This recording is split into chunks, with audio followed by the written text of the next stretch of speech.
Welcome back to another exciting episode of On Patrol. I'm Fighting Kentuckian, and I'm here with Windhurst Productions. And in this episode, we have teed up for our very first rules review and comparison to World War II Skirmish rule sets. Bolt Action by Warlord Games and Chain of Command by Too Fat Lardies. We look forward to diving into these rule sets that have been out on the market for over a decade now. They've got latest editions, add-ons, supplements, and erratas, and we hope to give you a fresh new look with some objective analysis of both rule sets. So grab your spear and your shield, your musket, or your belt-fed machine gun, and join us on this episode of On Patrol. At this time, I'll turn it over to Windhurst Production for our next section and to get this episode started. Thank you, Kentuckian. So, as always, in every episode, we're going to start off, before we get stuck in with the good stuff, with our alibis, caveats, and piggybacks. For those who are new, that's just normally where we talk about any feedback we got from last episode, anything we feel like we missed, didn't do enough justice, or anything we feel we owe you all for in way of explanation. So we actually didn't have a whole lot of feedback on social media for last episode, which was all about the importance of terrain. So if that's something you're interested in, please go back and listen, and we'd love to hear your thoughts on it. But we're down to the end of the month again, doing another episode. So why so late? Well, both of us been pretty busy this last month. As you all know, I mentioned at the end of the last episode, I'm moving. Then I have now moved in to my new house. Pretty much just finished setting up the office today, about 3 weeks in. I was also quite busy with work supporting RIAT, the Royal International Air Tattoo, which is the largest military air show in the world, or certainly in Europe. And as an air traffic controller by trade, that meant I was there liaising and pretty busy off and on throughout the week that team was here. So that's one of the reasons we've been so late. Kentuckian, what's your alibis, caveats, and piggybacks? Yeah, just like you said, we did get a few posts about people doing terrain, which was great. Some decent feedback about tips and tricks and things that people do in their projects. But what we wanted to talk about here is exactly what Windhurst said: is just what have we been up to? Why have we normally try to shoot for that month mark. We're close to it, probably a few days over from where we were last month. On getting a new episode out, and just like he said, he was extremely busy. I'm headed to the field next month here in August, so more to follow on that episode and how we're gonna pull that off. But I'd lined out some games and got a lot of gaming in, which is a good thing over the last 2 to 3 weeks. But unfortunately, that kind of cut us short on some time. I think me and Windhurst were talking about in the last 2 weeks, I had a buddy that I'd kind of grown up with Battle Group in here in the last few years. We started off that Crucible campaign. We got 7 games in of Battle Group in like a 24, 36-hour period. Played like 4 games on a Bolt Action Normandy campaign I've got here with a local group. Got a few games of Chain of Command in, just kind of to make sure that I had the good understanding as we went into this. Again, I'd been probably a year or plus since I'd played my last game of Chain of Command. Just wanted to make sure I'd had the rules down right and was able to give a good objective analysis of it. So a lot of gaming. I guess that I normally game about a handful games a month, which is great. Sometimes I don't get that many, but to get like 10 war games in about a week and a half or 8-day, 10-day period was just, wow, that was a lot. I was feeling pretty pretty burnout, right? That's a good death. That's like steak and lobster dinner until you just explode. But that was it. Unfortunately, it went and pushed back some of our time when we could record, especially with your move. Yeah. But we look forward to getting. It's also summer for both of us, and we're both parents with kids and wives, and we like to spend at least some of the nice weather out with them. So. Yeah, true statement. And I've been to the park numerous amounts of time with my kids. So yeah, it's been a good summer. Looking forward to getting into the fall and getting to more conventions hopefully here soon and some other things. But yeah, any other additional alibis, caveats before we move on? I'm good. Okay. So just to kick us off, what we talked about in the intro, and now you know where we've been and why we've been kind of absent here the last little bit. But in this episode, Windhurst and I, we listened to feedback and we wanted to talk about kind of diving into rules and doing some compare and contrast, but also being pretty objective about it and making sure that we could give a new spin on it. And we wanted to talk about games that both of us had played, and it, had some pretty good familiarity with. It's not something that we wanted to say, okay, we played one game, but we were both pretty familiar with the systems and could give a good analysis and review of it. I know that me and Windhurst have probably played more games of Bolt Action on the outset of Chain of Command, but we both have got introduced to the system years ago. I played, probably a dozen, half dozen games in a year, 2-year time frame. I took, it wasn't big when I moved to a different community, but I kind of came back to it. There's a local here that's pretty, a good proponent of it, I'll say. And I just thought these are two giants of the World War II kind of skirmish systems, Bolt Action and Chain of Command. And I think if anybody looks out there on the internet, you'll find loads of battle reports and some reviews of them. I don't think you'll ever see a in-depth comparison of them. That was one thing that we'd talked about is, most of the time when you have somebody that's reviewing a set or comparing them, they automatically have one favorite over the other. And we wanted to do maybe a little bit of a fresher look at it and say, here are some comparing and contrasting issues we see with the sets. Here are some nuances of the systems.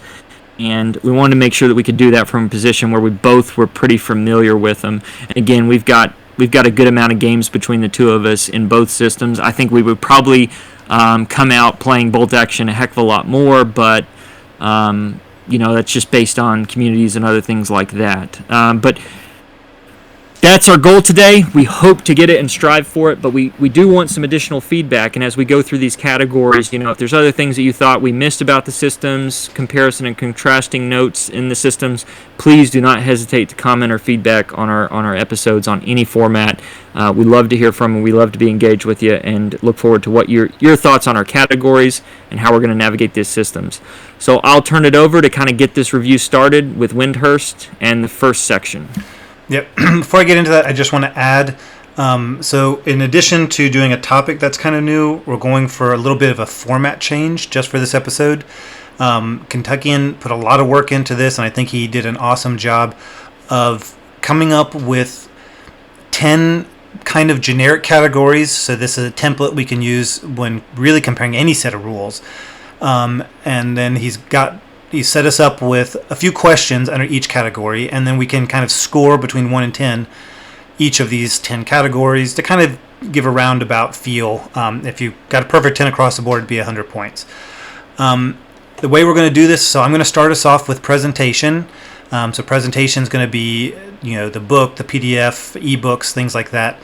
And I'm going to start by asking Kentuckian each of the questions. He'll give us his thoughts on the topic. I'll add my thoughts and we'll go on, and then I'll hand it off to him for the next one to get a little bit more of a back and forth of how we look at these rules and what we think about them, which is a little different than how we normally do things.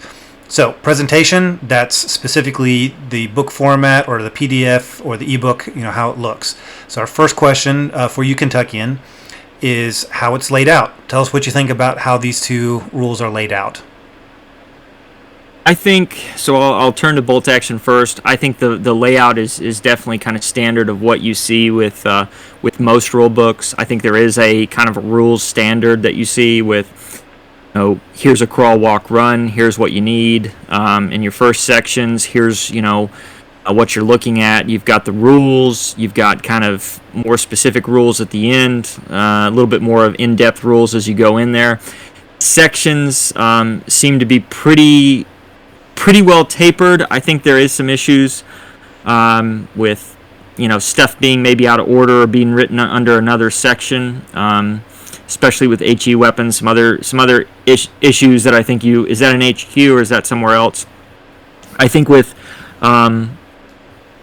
turning now to Chain of Command, I think the layout of it is pretty on par again, pretty standard. I think Chain of Command does a good job too of outlaying at the beginning of what it's where it's what it's going for, which we'll talk about later. But I think both of their layouts are fine. In the end of the book, in each book you have the hey, here's your army list, your support sections, here's what you can use. So yeah, as far as layouts go, I think both books are laid out fine. I think in my mind, I think there are some issues with does bolt action does that have everything under the right section where it needs to be, or is it listed somewhere else? And the only other thing that I'll kind of give a nod here to the Warlord Games bolt action rulebook and layout is you can definitely get that Osprey Publishing is got a wing in this. A lot of good color pictures, a lot of good model pictures, which Too Fat Lardies have some good model pictures in their book, but you can tell that Warlord Games and Osprey Publishing alliance there with some great just World War II art, some great detailed photos. So that's my thought on both the layouts. What do you think about both books and how they're laid out? Yeah, so just staying purely on the layout, I felt that honestly they were very comparable. They will kind of get into the progression here in a second.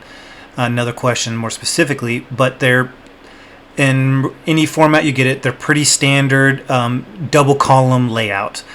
It feels like the text fits pretty well on the page. You're not struggling to read anything. They don't feel too cluttered or too bare, like wasted space. So as far as overall layout, I felt they were fairly comparable. So next one is easy and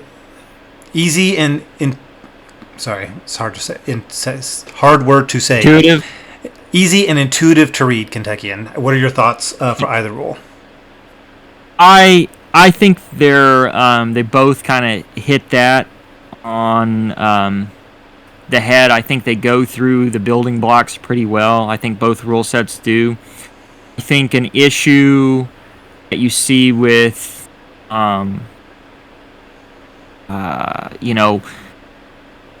this is such a subjective, we need to put it in here, but it's a subjective category. Well, what's easy and what's intuitive to me might not be that to someone else. We're trying to go and cast a wide net. I think a lot of the sections make sense in both rule books. I think they seem to be able to build against each other. I think both rule books suffer from should different sections be somewhere else. Should, how the officer and the headquarters section work be somewhere else? Should this be in a different place? Or can it even be, referenced there? So all of those things make sense to me. I think there's just some issues, I think, with I have easy and intuitive is the cart before the horse. When you're extrapolating and explaining a rule set, like sometimes it's great to explain, brick by brick. Sometimes the bricks, are so interlinked with each other that can create some issues. I think both of these games being small World War II skirmish combat, a lot of the units interact with each other. And so that would be my only drawback, is that it's hard sometimes when building blocks are so connected to make sure that it's intuitive. And, if you've came on this nuanced thing of how does this officer work, or where is that, exceptional damage, where should that be, or where should this exactly fall in building. So nothing I think that, is demoralizing or detrimental to each rule set, but I just think there's going to be issues with that, especially when you have, the bricks don't build linearly on each other. They kind of are hard to extrapolate from each other. But that's my initial thoughts. Overall, I think both books do a good job of feeding that in. And I guess my only nod to maybe both of them would say is, here's where this is in this section. Now be careful, it also interacts on this page, in this way. And I think that would be my only kind of room for improvement. What about you? Yeah, I think what is easy and intuitive to me is, if I get through a section and I'm kind of looking back like I don't understand what I just read, then it was not easy, it was not intuitive. If I feel like I have to go out to the errata or social media and ask questions, then it wasn't very easy.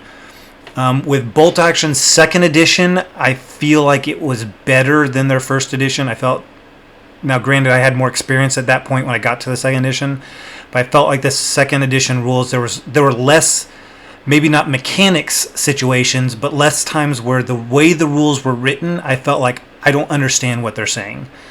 I felt there was a few more instances of that maybe in first edition, but Chain of Command, there were several parts where I had to reach out on like one of the Facebook pages, and I'm like, I feel like they're contradicting themselves in this rule. Am I reading this correctly?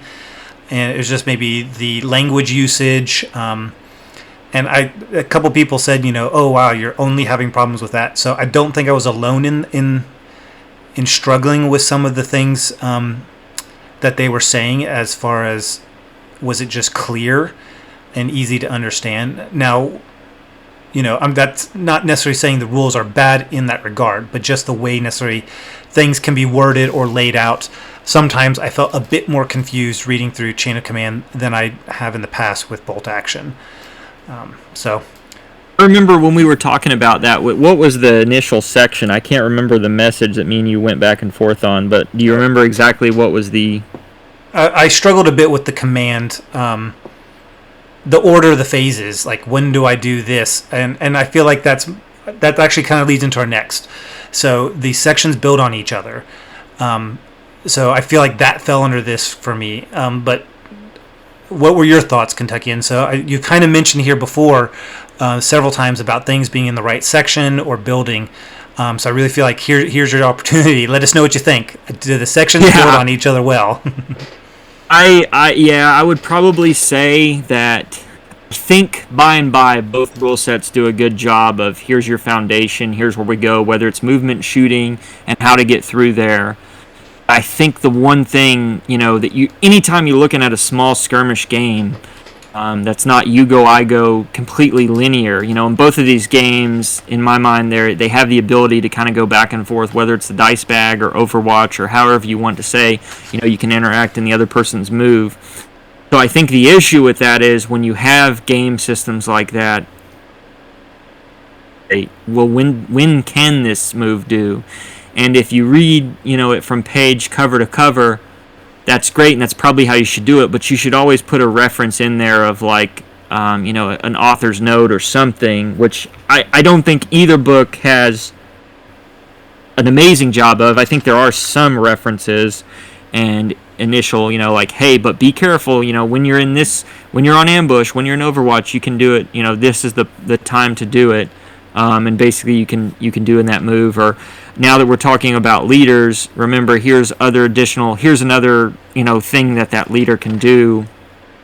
And I think maybe a quick reference to say, see, this page, or go here, if that's the question or issue you're looking for.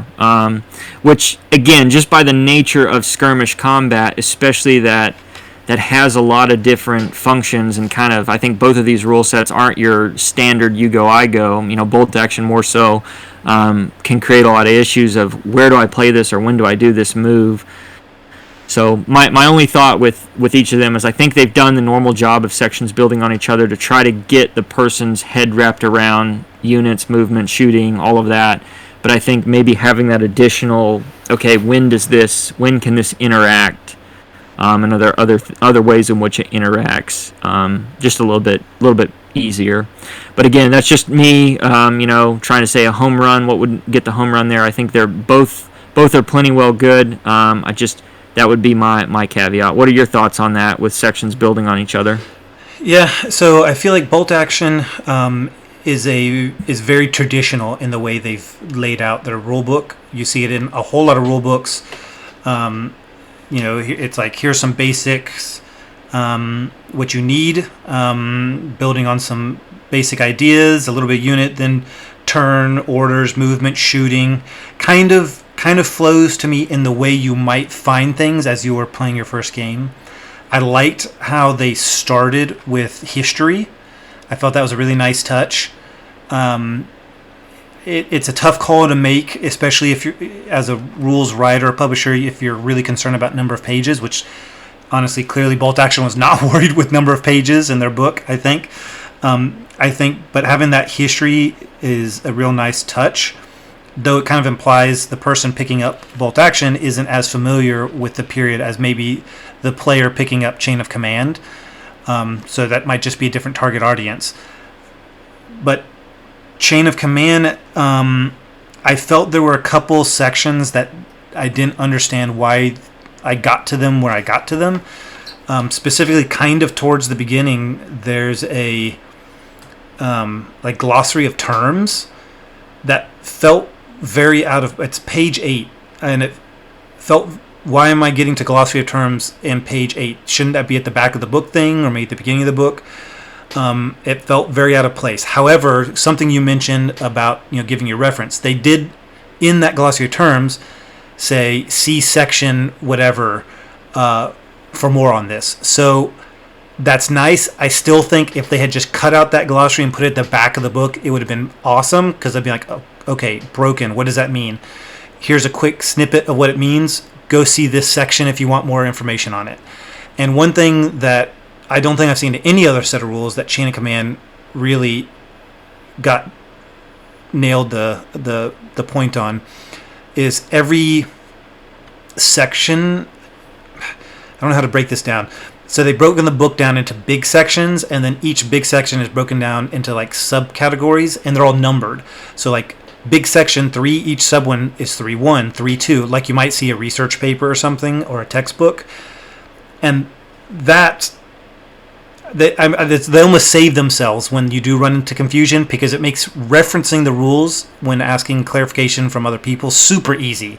Because I can just go on Facebook, hey, in 4.1 turn sequence, they say this, and I'm a little confused on what they mean. Anybody else can immediately grab the rules and go beeline straight for that section, and I feel like that's a real good tool to help get clarification. And I think having that in there, had they had the glossary at the back, would make finding what you needed to know about the rules really useful. So having that there seemed a little out of place, but they have some really good mechanics within the rules as far as how the rules go.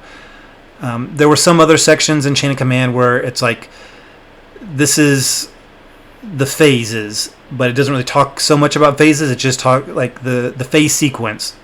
All right, you would think that means they're going to talk about all the sequences or all the phases, but it's really just the end. And so some sections kind of felt misleading. So it's like, okay, here's the section I should go to find out kind of a breakdown of the overall game turn.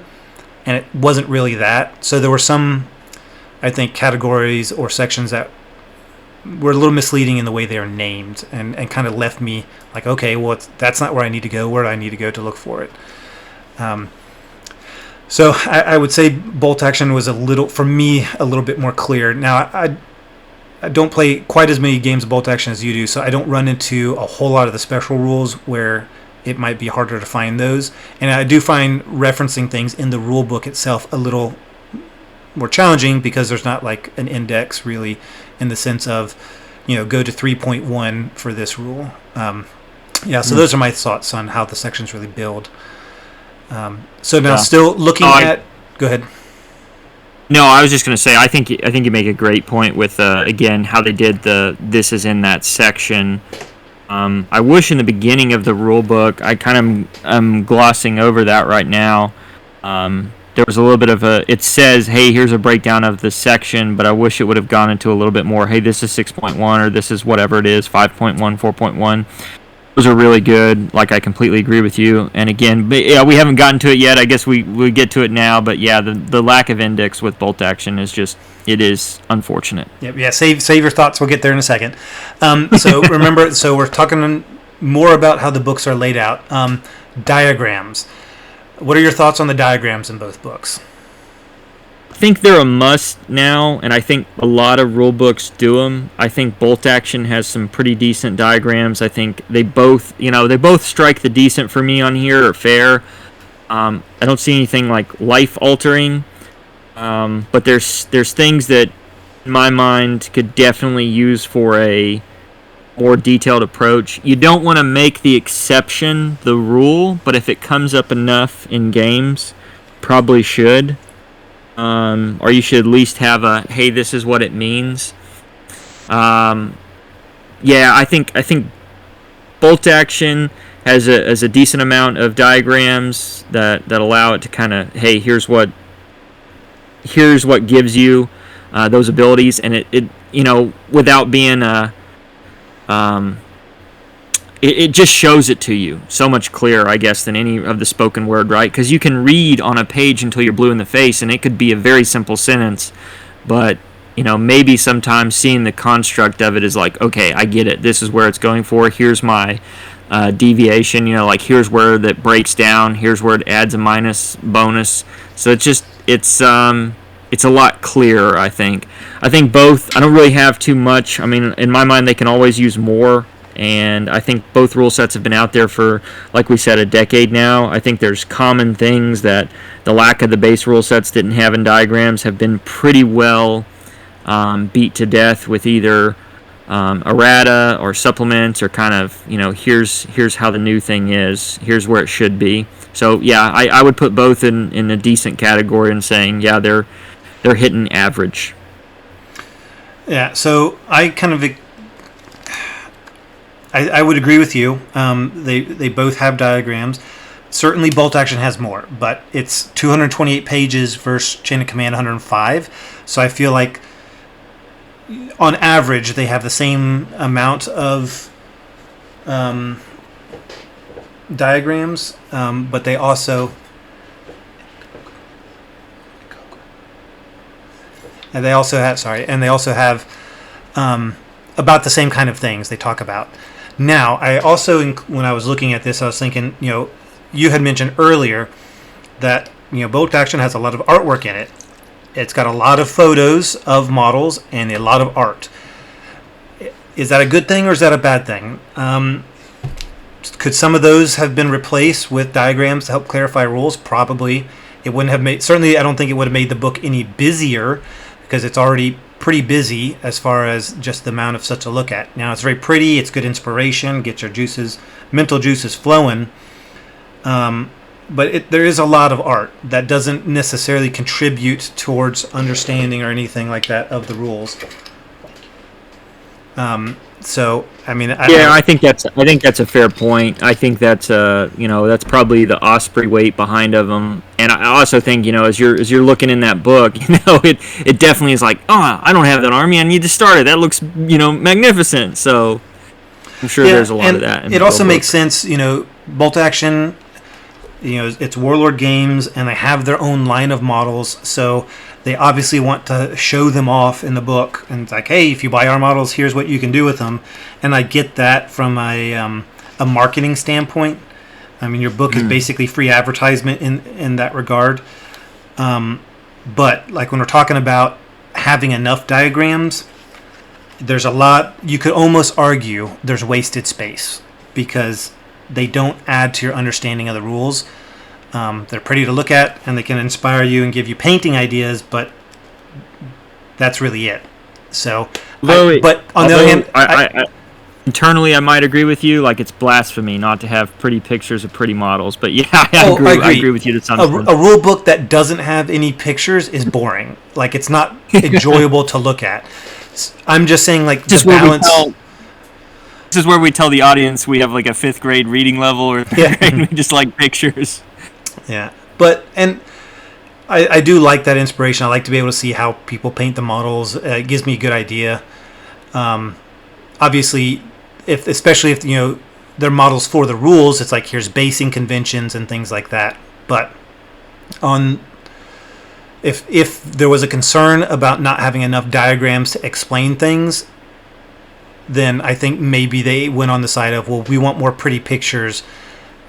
And there were, like you said, it doesn't have to be the rule. It could be an exception, but you had so much space in that book, in all those pages, where you really could have done a diagram for most of the things that might happen in a game. So there was no real question, especially for, as we'll talk a little bit later, a rule set that is so heavily used in the tournament scene. that I think would have been beneficial. But moving on swiftly, that's all I have to say on diagrams. So, Kentuckyman, what do you think about the examples in the books? Are there enough? Examples are pretty. Yeah, they're pretty similar to me in my mind. I think the examples that they give are based what most likely seen, when they're either writing it out or they're showing you a picture of what it looks like. I think both books do a good job of saying, here's your meat and potatoes of your examples, here's what it would look like. Whether, here's how you assault a house or shoot, and here's how you shoot an enemy in cover, here's you need to kill, or here's what, you need as a damage roll. I don't really have too much to add on. They're both fair. I think examples for me, it's not a bane of your existence until you're in that situation. It's the rare exception, and you see it in every rule set. Well, what did the authors not contemplate, or how is this move, supposed to be put out there? I think, there's one or two examples I would have loved to have seen in both books, as far as a little bit nuanced. What's more than, just your normal, hey, I'm shooting at this person in cover, I'm assaulting this person in cover. I think they all get the job done. But like I said, and again, the only reason I feel a certain way about it is just the what is the exception? What is, maybe the vehicles ramming each other, or assaulting in a, over terrain, or, something that could have been probably a little bit better than written out, maybe even have that example written out, but the picture written out. What is something nuanced that, when the other rules interact with each other? And that would have been my only thing. And those are, in my mind, I think both books, again, above average, diagrams, examples, no real issues for me. I just think, the exceptions are always going to be the exceptions, and, having some things in there to say, okay, here's where we think this might interact, here's how this needs to come down. And those normally are rules interacting with each other that sometimes not make a contradiction, but make it hard to say which one has the priority. That would be my issue. Yeah, so I kind of looked at it a little different, I think, than you did. So for me, examples is thinking more of that little blurb. You might have a box that says, Private, Snuffy just moved into this building and sees, the Krauts on the other side. Can he see and shoot at them? And it goes kind of through an example of how the sequence of play might be for that section. I don't think Bolt Action has anything like that. They've kind of combined their examples with diagrams, which is something I feel like you kind of alluded to. In their diagrams, it might be, a top-down view of individuals with lines saying, well, here's line of sight, you can shoot here, you can't shoot here, and a little blurb of text explaining. But to me, that's more of a diagram showing you as opposed to an example covering maybe a sequence of play. Chain of Command definitely has a few of those. I'm not necessarily saying they're needed in either rule. I think you want that kind of breakdown box example, especially if you're concerned that the mechanism you're using in your rules might be hard to follow, and it's more of a, well, here's how it would look, just to help the reader understand. Maybe Bolt Action's rules, or they felt when writing them that they were simpler. I definitely feel Chain of Command is a little bit more complex, and we'll kind of talk about that later, and so that might be why they offered more examples. So I think Chain of Command has some, and I would say Bolt Action doesn't have examples. It has diagrams of things, and I think that's where yeah. So Bolt Action has the examples. I'm looking on page 50 right now of Target Reacts. It has them, but I agree with you. It's mainly the pictures too, or in there do a lot of the talking for it, and I like that because it's what's lost in the written word, right? A picture is worth 1,000 words. I totally get what you're saying. There are. Again, I'm on 53 and firing. There are several examples, obviously, that Bolt Action has written in there. It definitely allows some of the picture to do the lifting. Yeah, but I would say I categorize those as diagrams, because it's a picture. Good. And they're just explaining the picture, but it's not running through the sequence of infantry A would shoot. You would roll all the dice. then you would apply cover save and then apply pin marker. It's not going through the whole sequence. It's how do you do line of sight? Oh, here's a picture, and we kind of give you a little talk about it. So it's a visual example, but I kind of considered those more diagrams. So that could just be a difference in terminology. Yeah, and then it might be some of that. They do have written examples throughout the book. Like I'm even looking at roll to damage and stuff now. But I get what you're saying, as in, from flash to bang. I think bolt action does a decent job of saying in the middle of the event, or, even the roll to damage seems to be pretty adequate. But yeah, that might be just, hey, what is the difference in terminology between an example and actually seeing it? Yeah, I see that when you're talking about enrolled for damage. So, okay, so maybe I just missed it. Maybe it's more noticeable in Chain of Command because they put them in separate, different colored box, kind of like how Bolt Action does their top secret. Yep. So it doesn't stand out as much to me, so it's easier to miss. But you're right. I misspoke. I think Bolt Action does have them. Oh, and I think we kind of pointed to something here that could be an issue with it, is like, hey, it would be awesome if this was blocked off. Maybe it would make it a little bit more easier to see and identify. Yeah.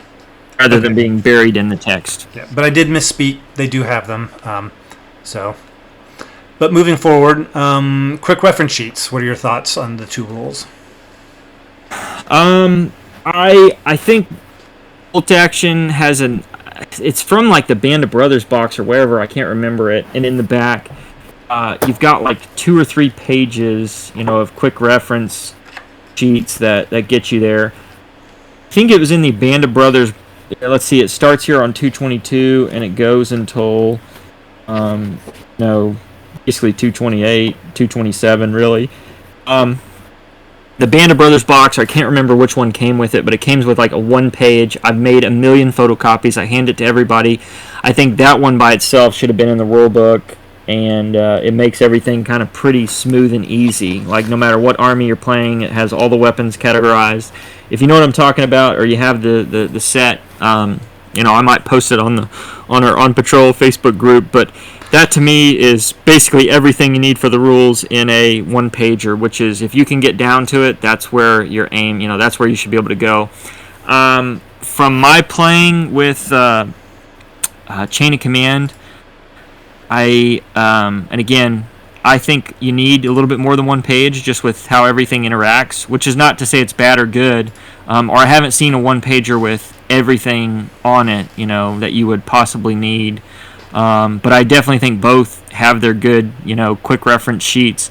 I would say, unfortunately, the one that I have for Bolt Action either came with a supplement, or that starter box, that battle box. But that is, like, in my mind, a gold standard.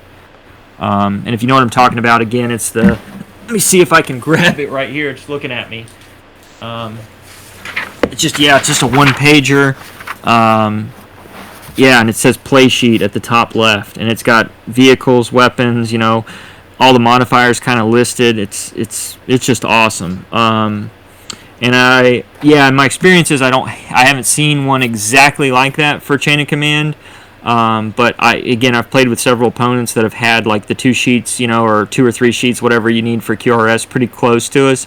So I don't think any rule set, is deficient on that. I think they both have it. I would give the nod, and maybe a little bit of a less of a nod, to Bolt Action, just with it wasn't in the rule book. It's a kind of an add-on thing that I've seen. But yeah, that's if you can distill everything down to 1 sheet of paper and not make it extremely busy or to where you can't read it, or you can get to everything, that's what the gold standard should be. So we don't have to open up the book every 2 seconds when we're looking for something, or if we haven't played in a minute. And I think Bolt Action has a really good one of those. Unfortunately, I do not think it's in the actual rule book. The best one they have is the 3-pager at the end. What are your thoughts? I might actually have to disagree with you a little bit. As far as I can see in the Chain of Command book, there is no quick reference in the rules itself.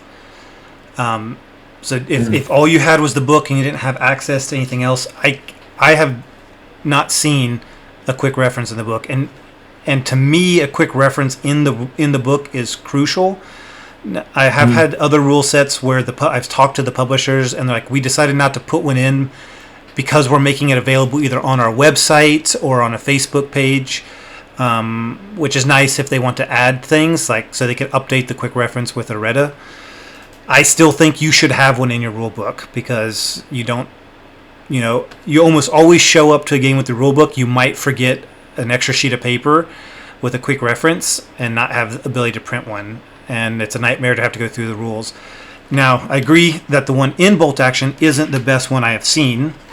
But it is there. I mean, they have one at least. It is several pages, so it's not as quick necessarily as the one that you have given me before at games, and like the events you've run.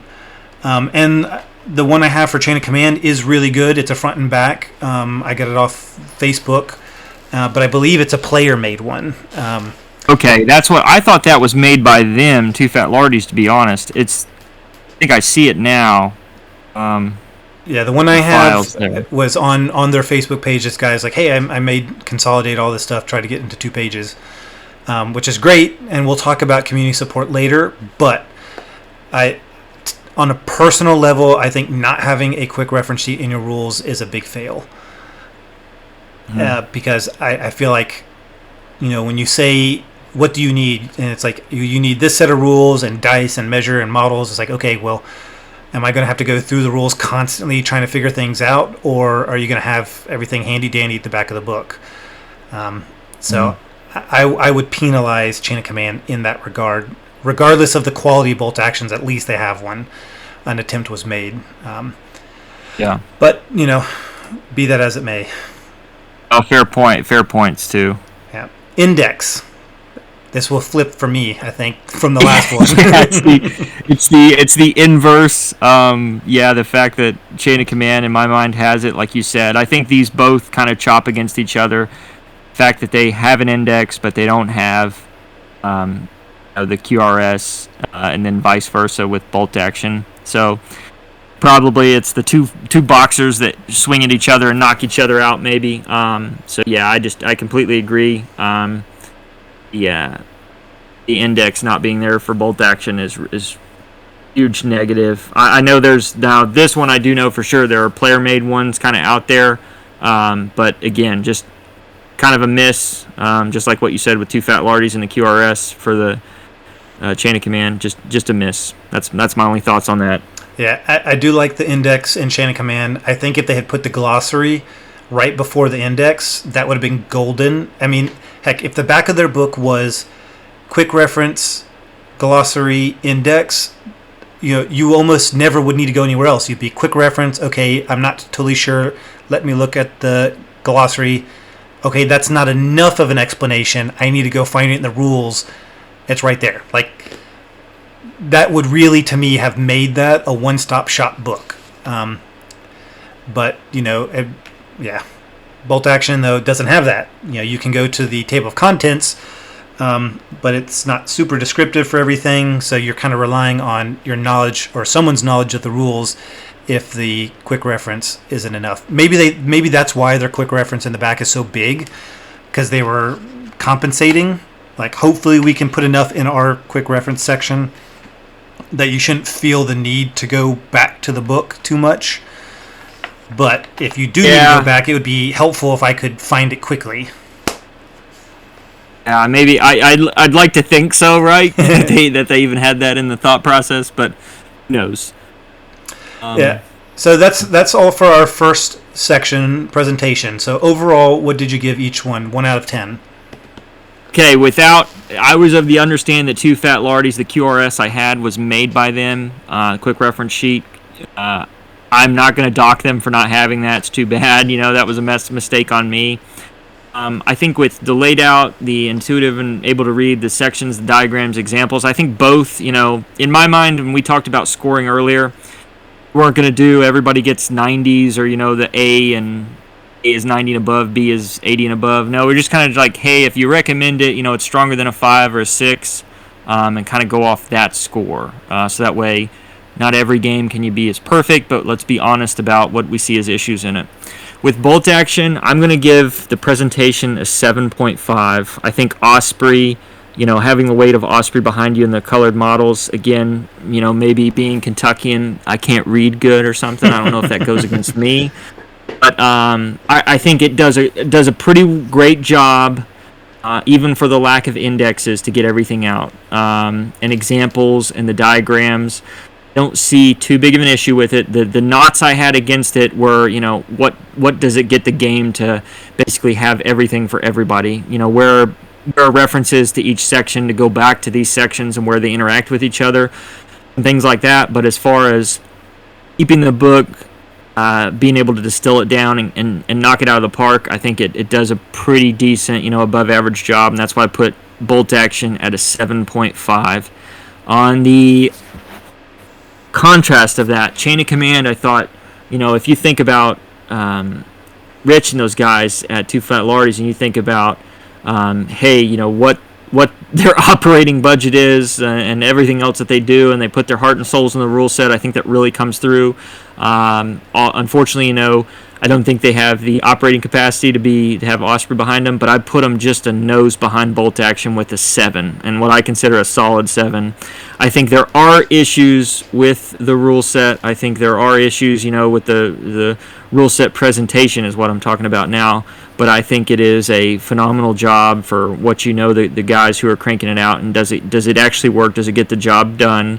And so I think by lack of the QRS and everything aside, I think it does lay it out decently. Again, I think a lot of my gripes about Bolt Action and Warlord games is that rule set kind of go with Chain of Command. Can the sections have been talked about where they interact with each other?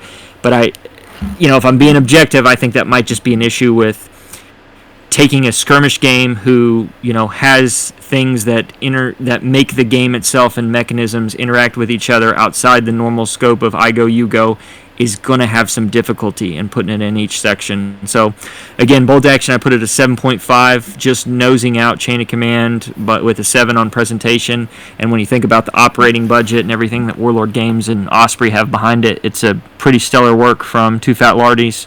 But that's what I'd leave as my scores. What about you?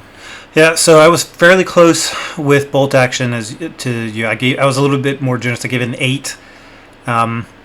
It's a pretty book. I felt overall it flows well and everything we've said.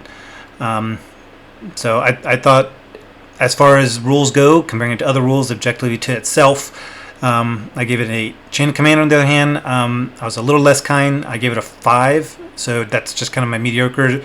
There were, to me, what I felt were a couple big flaws or missed opportunities, but other things they did really well. So they kind of balance it out. I'm not saying it's overall bad or overall good. They did some things really well and some things not as well. So I kind of gave them middle of the road with a 5.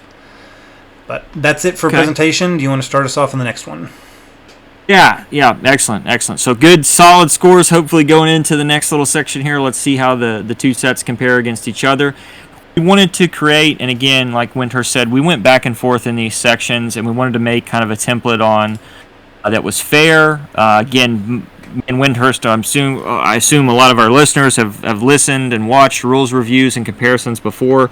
I think one thing, when you're a critic of something, whether it be a historical text or a show or anything else like that, you have to meet it, where that median is at, where the media is at, where it's, you have to meet it on its terms. And I think if you come from your own objective, what you feel is objective, I think you're gonna end up being unfair. And so one of these sections that we wanted to get into and kind of create the rule set to be on its own terms, and us try to meet it there and examine it was the goal here. And so this second section is, what is the rule set trying to achieve, right? And if it's grand scale tactical combat in the 1700s, then what are the issues and concerns with that? How can the rule set kind of achieve that? What does it see as the priorities? Or if it's what we're talking about today, right? What is a World War II skirmish rule set? What is it trying to achieve? And is it able to meet that goal? Remember, we're scoring it 1 via 10. So you have to think about what is the the goal of the rule set. And so in looking at bolt action and chain of command, again, I'm going to pose these questions to Windhurst, and we're going to get some hopefully interplay here of about what we think, this rule set's trying to achieve. So Windhurst, without kind of further ado, what do you think the primary goal of bolt action and chain of command is?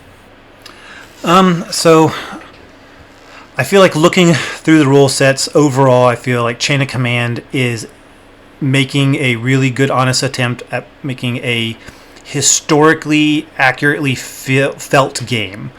They're really trying to capture a kind of command structure and challenge as a leader at a platoon level, with the decisions you have to make, and it really does focus heavily on the leaders and their ability to move the sections and teams around. So I feel like that's kind of why before some of the things seemed a little complicated or more complex or hard to follow, because they're really making an effort on that realism side. But again, that kind of platoon level.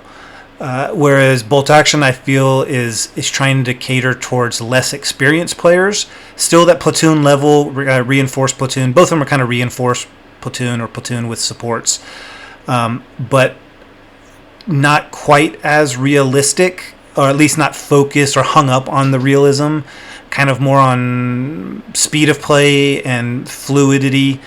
You see it get used more for tournaments, so I think they're trying to cast a wider net for their audience. But overall, I feel like that's their goals. One's, I want to be more of a skirmish level realistic game. The other ones, I want to be a more, beer and pretzels, more playable for a new player kind of game.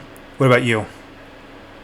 Yeah, I think that's a good thought. I think most of the Too Fat Lardy systems, and when you look at a lot of their skirmish combat, they try to go a lot is placed on the leader or the kind of the people inside this mission and what's going on right there, whether they pass or fail, or being able to kind of interact with their surroundings. So it is definitely that small kind of, hey, let's give you some realism, especially when it talks about timing and the phases and the turns. I think that's the goal. There's issues, and we'll talk about downsides with that. Whereas I think bolt action tries to be really broad. Again, it's talked about that 1940K. I think a lot of people, here recently when Warlord Games talked about, bolt action being, it is a more of a tournament-based game. Now, it can be more than that. I mean, look at all the supplements and selectors and stuff that you can fight, and additional rules to add to units to get it into that. But it is theatrical World War II, right? That movie with some flavor and all of that. I think those are both the system's goals, each one. And yeah, that's what I would. I definitely think you got that right. There's some nuances in how both the rules authors are trying to achieve that goal, but I definitely think that's the feel behind each one. Yeah, I want to add something you said. I think is a real good way to describe them. Is bolt action feels like a set of World War II rules written by somebody who's mostly familiar with media of World War II, the movies, the video games, stuff like that. Where Chain of Command feels like a set of rules who's written by somebody more acquainted to the history. They've read about the history and studied the history, and like that heavily influenced the way they went about their rules, which captures a very different feel, which panders to different audiences. Yeah.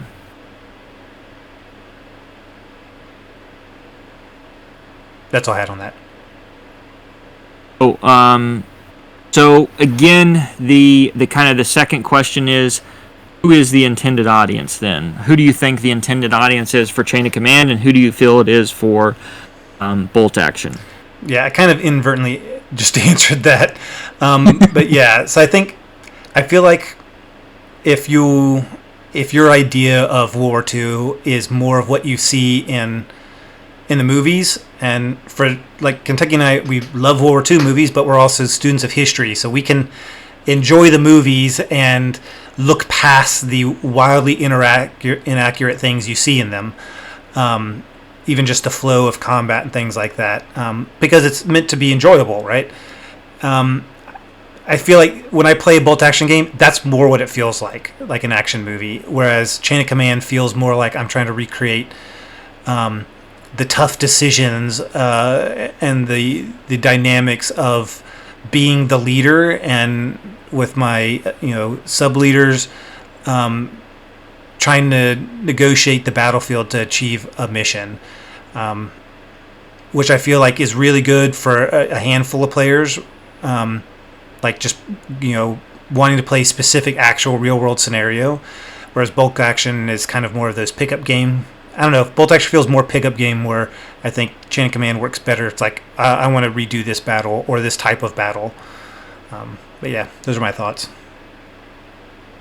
And so talking about intended audience, I think, again, I hate to say that Chain of Command is, this ultra realistic game or designed by somebody who sees it as realistic, because I think it has some issues with it, as, whether you think it's flawed or not, right? We'll talk about rules mechanisms and later with what is the tension and the double phases and some of the things like that. Get that can be realistic in the sense of, hey, your unit just didn't have the inertia or wasn't prepared or any other thing like that. But sometimes I think that's, it can create too swingy. So the realism, I think there's a lot to Chain of Command. I think if in my mind, the audience is somebody who wants kind of a detailed game, likes some kind of nuanced things about the World War II kind of theater and specific. You've got, we'll talk about later with pint-sized campaigns and all of that. But I definitely think you're not looking for,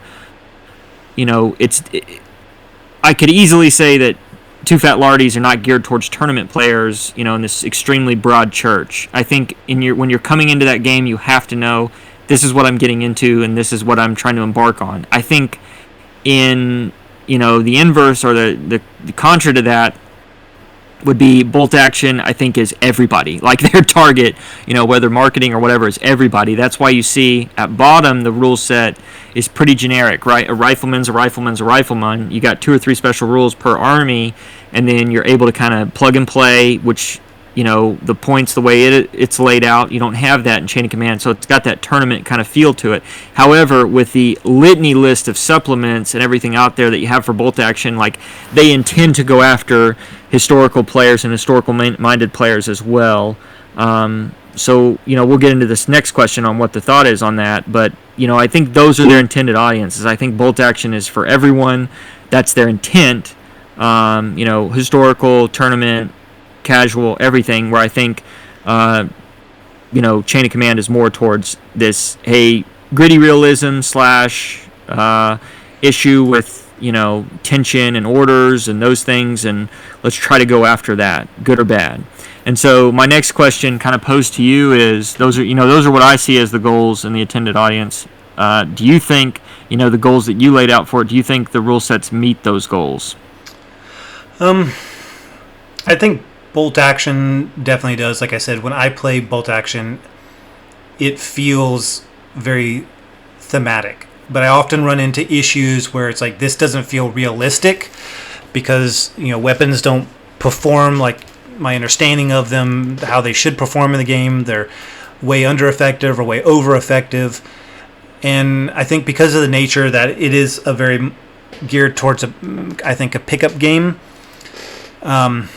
you run into situations where it doesn't feel historical because you're playing the objectives. And so you might have a bunch of guys, a bunch of U.S. infantry standing next to a stug, ignoring each other because they're firing at people around the objective. And that doesn't feel realistic to me.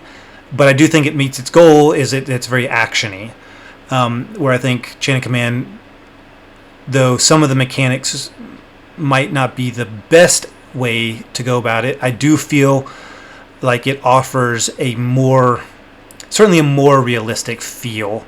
Like you said, players need to know what they're getting into, and I feel like it does a pretty good job in some regards. There are some aspects of the rules I think we'll get in later that I felt like, well, you could have done a better job on this if that was the goal, to make it realistic for me. So both of them kind of meet their goals. Okay. Yeah, and I would say that's fair. I think that chain of command, understands those goals and has a little bit of a narrower goal kind of to go after. I think sometimes the friction, and I'll talk about this in the next question, is when you create a wide net of different goals, like, are you going to be able to meet that? I would say both meet their goals.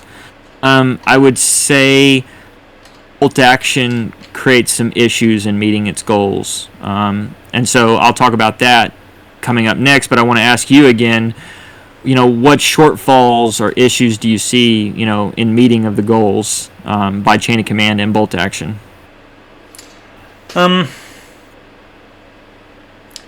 Yeah, I'm not really sure for bolt action because, like, I don't know. It's pretty easy to give a thematic feel. I think the shortfall is that it can be too gamey. It can be very meta, and that kind of breaks the for me the enjoyment or the action, even the action feel. If I want to go in and I want a Saving Private Ryan feeling game, it's got objectives. We're going for the got to protect the bridge and the demo unit, and if the opposing player knows the game mechanics, and so they're like, well, I'm just going to ignore all this other stuff and go for the objective because I know the rules and I'm working the rules. I feel like that happens a lot more in bolt action. Now I have played more bolt action than chain of command, so I feel like that's a way that bolt action kind of trips itself up, but that's more just the rules allowing players to. And players are always going to find a way around rules. You always run into players who do that. Yeah. Some of the rules in chain of command, though, I get what they were going for, and sometimes some of the rules really didn't feel right. I kind of understood where they're going for, that tension, but I ran into situations in some of my recent games where it's like, this doesn't make sense why this is happening. I don't know if I should... We'll talk about. We can talk about that in the rules, and the mechanics. But there are some mechanics I feel like shot themselves in the foot in the sense that it could work really well, but when it doesn't, it really feels wrong and out of place.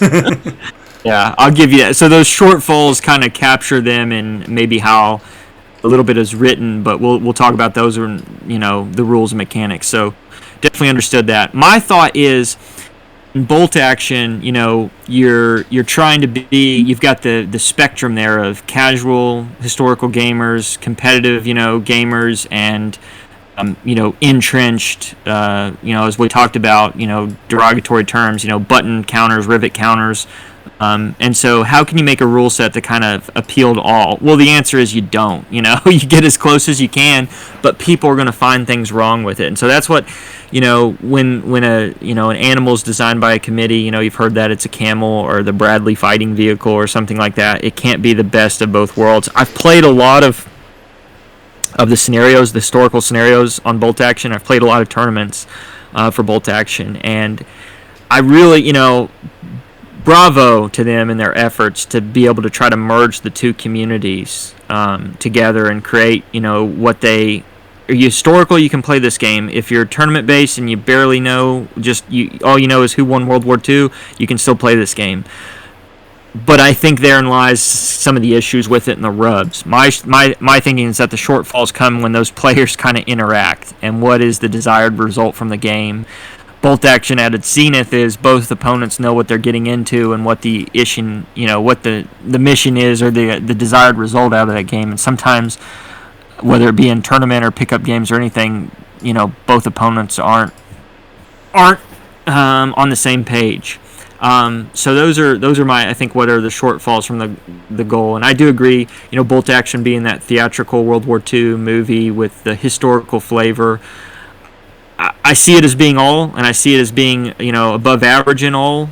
But that's, probably looking internally where the shortfalls find is, well, the community itself, is not always not on the same page of what version of bolt action they're playing, whether it's the supplements or the competitive game or that case. And by community, I mean the players at the table. So it's always good to discuss with your opponent, what we're trying to achieve there. As far as chain of command, I agree kind of in the shortfalls, and we'll talk about, I think, the tension and the rule set, the way that it's giving, that's, if you look at Too Fat Lardies, that's what they're writing it for. My issue with is that it's created, we'll get into more detail with the mechanics on tension, but I think it's a lot of tension that can be really swingy in a game. And if I wanted to show up, there's some games, historical games, where you don't have a shot, and that's great. I love getting the feel of that. But we'll get more in detail on the rules and mechanics, but I still think that can be a severe issue with the shortfall in that goal. Even if you're targeted as giving that platoon leader, platoon sergeant, feel to the player on the table. What would you rate both rule sets on what they're trying to achieve, and if they got it right? I think they both made an honest stab at it, and I gave them both 6s. I think they both, for the goals that I felt like they were shooting for and the way they executed it, that I don't think either of them are perfect in achieving those goals. They never were going to be, but they are better than average at it. I give them both a 6. So Bolt Action, I gave a 7. I thought it did a really good job. Again, it casts a wide net, but that, again, kind of creates some of the issues with it, as you have that historical-minded gamer playing the supplements, as well as the tournament-minded gamer playing, super meta competitive lists. So it's hard to get those two to mesh as best as you can. I think they did the best possible job they could have based on those parameters. We'll get into, supplements contradict each other. They all didn't write the same one. Yeah, that creates issues. But as far as, the goal and the intent and meeting it, I would give them a 7. Chain of Command, on the other hand, I'm going to beat them up in other places. But as far as what is their goal and, their intended audience, did they meet that goal? I think I would give them an 8. It's easier, I think, to meet that goal when it's as narrow as going after that audience that either enjoys the Too Fat Lardy kind of systems in those games, or getting that tension and from that feel of a small platoon. So I think they got Bolt Action by a number, but again, I think it's easier to achieve that when you're more specific and directed. So without further ado, I'll hand it over to you to introduce our next section on the categories. Yep, so our next one, we're going to talk about gatekeeping, the entry threshold for the system. How hard does it get in? So, Kentuckian, what are your thoughts on what gatekeeping mechanics help or hurt new players? Kind of like thinking special dice, charts, tokens, things like that. Yeah, so when I first initially played Bolt Action, the Bolt Action dice, gatekeeping and mechanics, whether manufacturers, and we'll talk about them here in a little bit, like have different things to, hey, make sure you buy this system. So I used D6s for the longest time, and I think like a little drawstring bag when I first got the system and was just kind of getting into it. And then, I just wrote out from the 1, and the 2 and the 3. Those are the different types of things on a 6-sided die. I don't see that as totally being a, something that breaks the game down. So no huge issue there. The tokens and stuff that you can get from the patrolling and stuff on Chain of Command, kind of the same, as far as MDF and what those sizes are. I don't see a huge, kind of barriers to either one of these games, even when looking at the specific things that they have, right?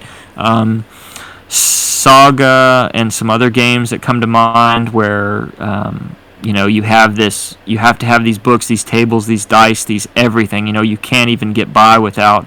I don't really see being an issue for both of these games. So yeah, that would be my first one on kind of help or hurt. I would say they're not as prescriptive to bar new players. So they both seem pretty introducing, even though they have their own little dice or those things. Nothing seems so crazy to keep out new players. Although I will say $24 for 12 dice is pretty freaking steep, or $30 or whatever it is now. But yeah, those are my thoughts on the initial question. What about you? I would pretty much agree with that wholeheartedly, with the exception that I feel like if Chain of Command had put in the back of their book a scannable cutouts for at least the command dice tracker, I feel like that's the only piece that really felt like it would be hard to do a work. Now, granted, you could just draw it out on a piece of paper. They do have an example in the book for that of what it looks like. So you could kind of scan that. But everything else, I mean, you can use your own stuff for, like you said. Bolt action really just has the, pin markers and the command dice, or the activation dice, and it is handy. But like you said, you could use D6s and maybe had a chart. Yeah, you could easily go along. And I think both games, for any of the counters and trackers, you can find workarounds at home. You're right. I would agree. There isn't really anything for either game that you couldn't substitute yourself that would prevent you from playing. Oh. So next is what is the cost of the models? Your thoughts on that? Yeah, so I think both of these are just phenomenal. So in talking with, I think they do a thing in the initial chain of command there where they talk like it works great in all scales, 28, 20s, and 15s. Same is true with bolt action. Being historical models, like there's nothing super expensive of them. The nod I'll give here is, bolt action with Warlord Games has their own line of, pretty awesome models in my mind, especially for 28 millimeter World War II, and they have been like for almost a decade. I think their price gouge is coming. Unfortunately, they've got to protect themselves, and that you've seen a pretty steep increase here recently, where 60 models or 30 models in a box is now like $50, which is still a bang up deal. But it used to be, Chitlins for their boxes used to be $30 and $40 for 30 models, and their models were always kind of a high caliber. Even, the old ones where you had to glue, the arms and everything together. So I think, with bolt action, definitely no issue with getting in a lot of the tournaments and everything else. And other players, a pretty standard 28 millimeter model, so no issue. As far as with chain of command, they're not, a miniature manufacturer, Too Fat Lardies, so they're pretty open-ended, right? And that's great, when you have a company where no matter what, you can play with this game. So 3D printed and anything, there's no like prohibition against that. So I think both rule sets, get the nod from me on that, and no issues with being a gatekeeper kind of threshold with cost of models. I give them definitely both a hand clap and an awesome way to support the hobby and get more people into it. Yeah, I feel like they both benefit from the fact that World War II is probably one of the most, if not the most popular historical wargaming period, which means there's loads of manufacturers out there in plastic and metal and 3D printed stuff that both rule sets can utilize. Now, like you said, Too Fat Lardies, they don't make their own, but they also benefit from Warlord Games, because you can just as easily use Warlord Games models for chain of command. So I think they both benefit, and certainly Warlord Games has done more to help that, if you will. But yeah, there's no, if you couldn't afford the models for World War II to play this, then you're probably not going to be able to afford the models for any other period that's out there, other than maybe Napoleonic. They're probably the two best supported ranges in wargaming, in my opinion. So I think they're pretty solid as far as cost of models go. Which kind of ties into the next one.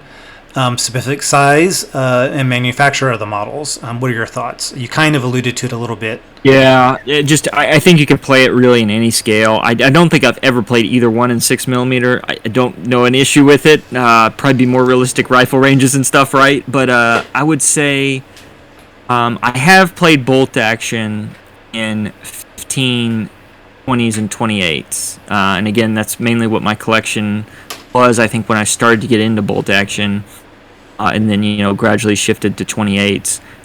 I haven't played Chain of Command in 15s ever, but I've played it mainly in 20s in what I had, and then I have played it in 28s a lot as well. I don't really see size being prohibitive in either way. And to be honest, I think a reduced size, if you played the games, would get you that better feel of realism if you probably were going after that. What does this look like on the table? But yeah, I enjoy. I think my probably go-to on both sizes is 28s, but I don't see anything prohibitive about going any other one. If you're looking into these rule sets again, I know they've been out there a decade or longer, so you've been under a rock. But I would say if you're looking for that realism, probably in either one. And I've seen people play bolt action 15s a lot, even here more recently online. I think that might be a good nod, if you're going that way. But what about you on specific size? Yeah, I think they also, again, benefit from a wide range. I've played bolt action in 28 and 20. I've only played chain of command in 28, but I felt like it could not only be played in smaller, but might benefit from being played in smaller.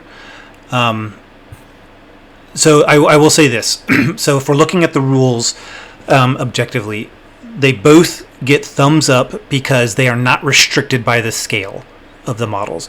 It's not like you have to play this in 28 and it doesn't work in anything else. I feel like both of them can be played in pretty much any scale with little to no modification, depending on how small you're going, obviously. But I think they are very adaptable to the scale that you prefer. So I think that's a real plus. Yeah, no, completely agree. Now, the next question is a little unfair, but we wanted all these questions to be kind of generic for other rule sets.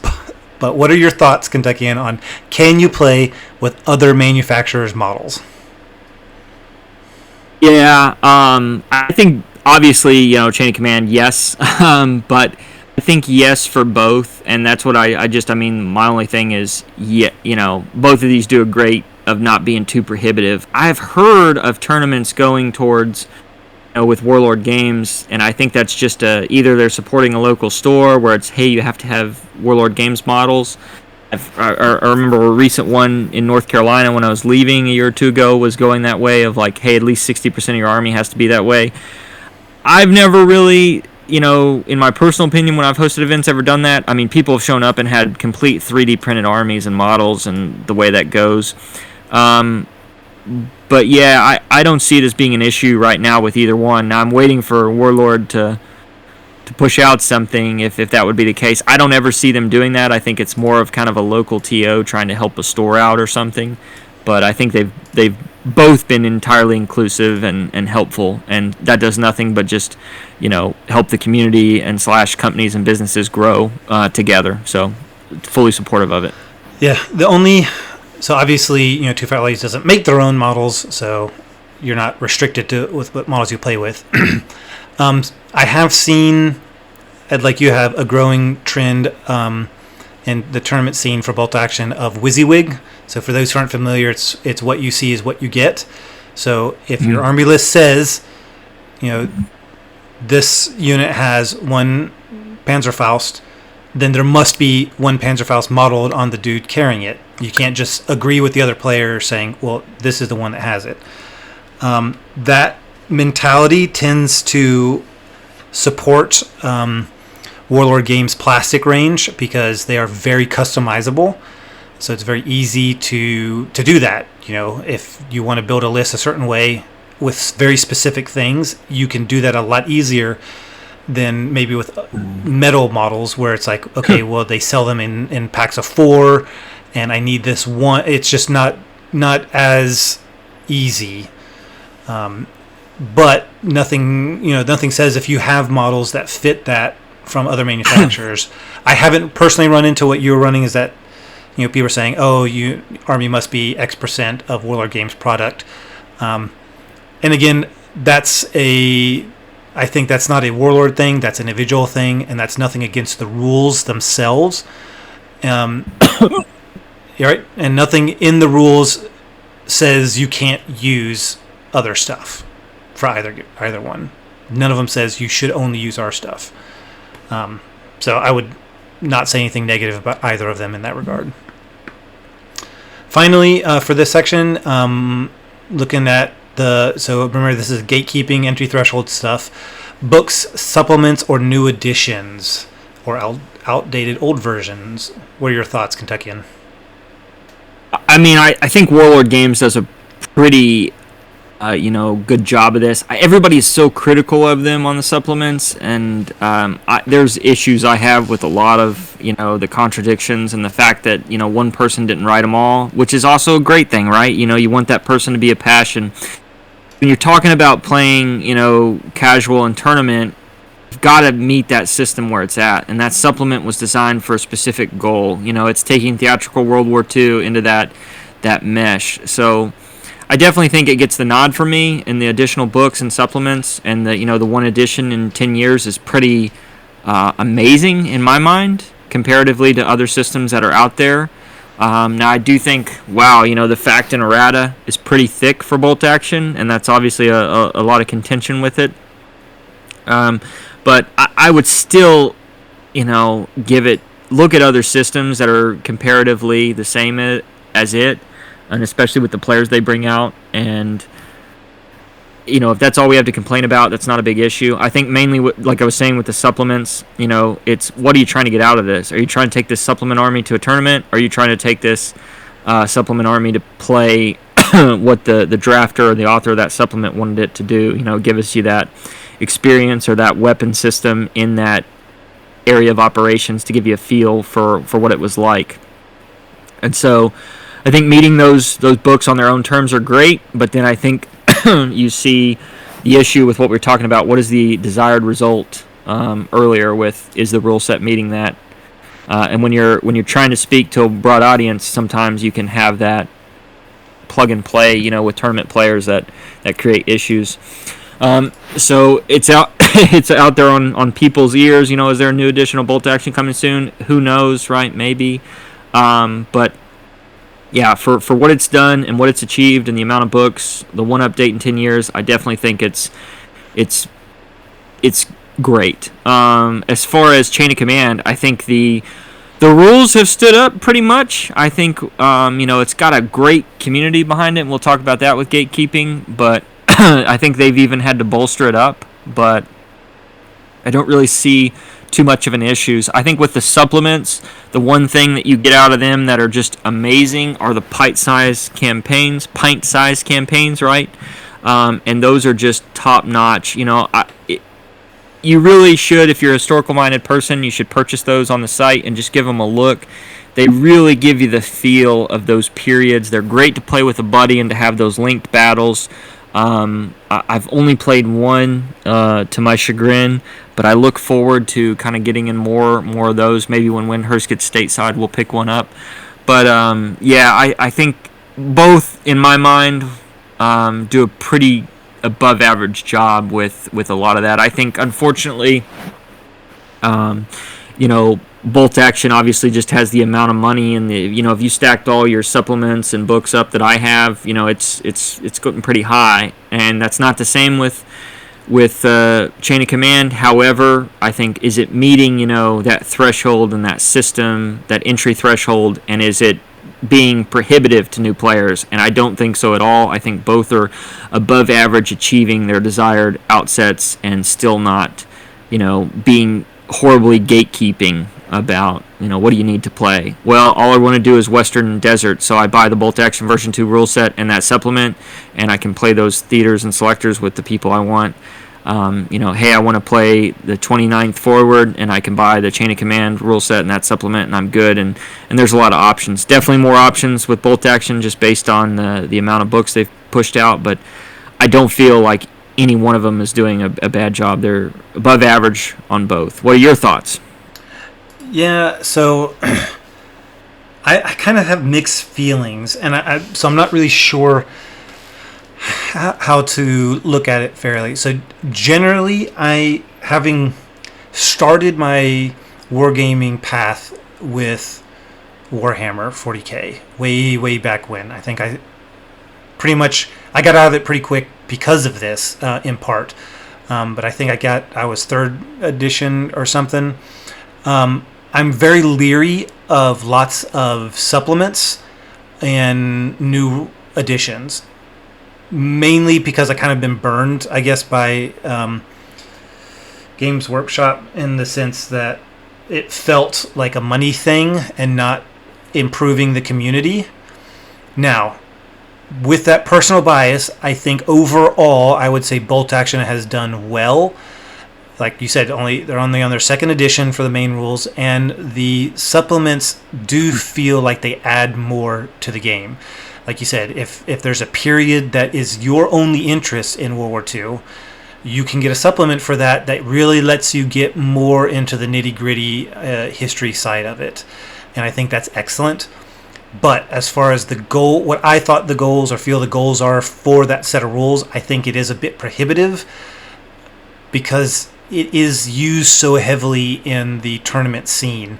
And like the problems you listed with all the different supplements, it really almost shoot themselves in the foot because they're not doing a good enough job of standardizing things, which makes tournament play very hard. And then you end up getting these very unbalanced forces because they never would have met up, and they're trying to make them playable in that supplement, but then when you take them out of that supplement into theaters they never belonged in, it kind of breaks the game in my experience. And so it's kind of a double-edged sword. I think they're great for casual or historical players, but they're really almost detrimental in the way they've been executed for the tournament scene. On the other hand, Chain of Command, as far as I can tell, they're still on their first edition rules, and they have one supplement for 1940, which covers the fall of France and the Low Country.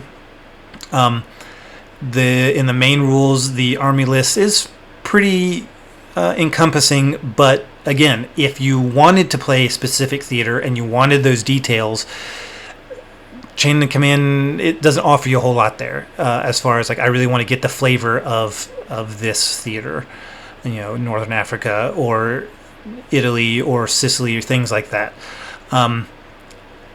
So that could hurt you. That could hurt players trying to get in because they're really interested in something and they get to the rule set and they find it doesn't cover what they want. I've personally run into that, not necessarily with these two rules, but in other rules where there is an aspect. So for me, it's Eastern Front in World War I, and that's really hard to find a good set of rules that covers that theater. And so if the base rules don't cover it and they don't have a supplement yet for it, I'm just out of luck. And I fear that could be a problem Chain of Command could find themselves in as far as getting new players in. Not saying it is because I haven't personally seen it, but I could see that being a problem. So that kind of covers us for gatekeeping, our thoughts on gatekeeping. Overall, Kentuckian, what would you score it? Both games. Yeah, the only thing I'll add to that is when you talked about I think Warlord has set out some pretty policies here as of late where, banning some theater selectors or you can only use generic reinforced platoons. I don't think that it's always been the case. So, I think there is some correction to that, I'll say. But no, I totally agree with your thoughts on it. As far as turning back now to scores, I think both do an above average job what their systems are, especially with World War II, something that it's really hard to capture the IP on that and really, keep it to yourself. And so both are great, and that system is not being prohibitive at this time. And to be honest, I see the only one that's even has the option would be Warlord Games, and they really haven't done it as of yet, right? We make an edit to this podcast down the road, but as of yet, it seems to be all about being inclusive, and the idea that, you got to buy a pack of dice, maybe, you could still do it without it, or, the little bag, or some of the tokens, just like you said, I give them both pretty well above average on this, and especially for what the system's, the threshold is for gatekeeping. So I would say Bolt Action at a solid above average 8, and Chain of Command at the same 8. You don't need a lot of models to play this game. They don't have a certain size and manufacturer. Nothing's going to be prohibitive. You can really play a decent game with just the base books. So yeah, I think 8 for both, and you're good to roll. What are your thoughts? I was fairly similar. I gave Bolt Action a 7 and Chain Command a 6. And really the only reason was because I felt like Bolt Action does a better job of catering towards more players who might have a more narrow focus interest in a particular theater. And really that being the only difference for this category between the two of them. for what I would see as desirable. So fairly close, above average. Yeah. All right, why don't you take us to the next section? Good solid scores, I think, all around. The next section that we're going to talk about is playability. And so, this goes to at the heart of the very much wargaming that we do. Is the game playable? Pros and cons for both. So I'll pose the questions to you and get your kind of answers for them. So number one would be, how long before you think you actually have the system down? Is this a game, bolt action or chain of command, that you can learn in 1 or 2 turns, or do you need 1 or 2 games to really get the system down? What are your thoughts? Now, as a more experienced player than some, so I guess I want to answer it in 2 ways. How I see it for a brand new player who's not very familiar with war games versus someone who is familiar with war games and just new to this set of rules.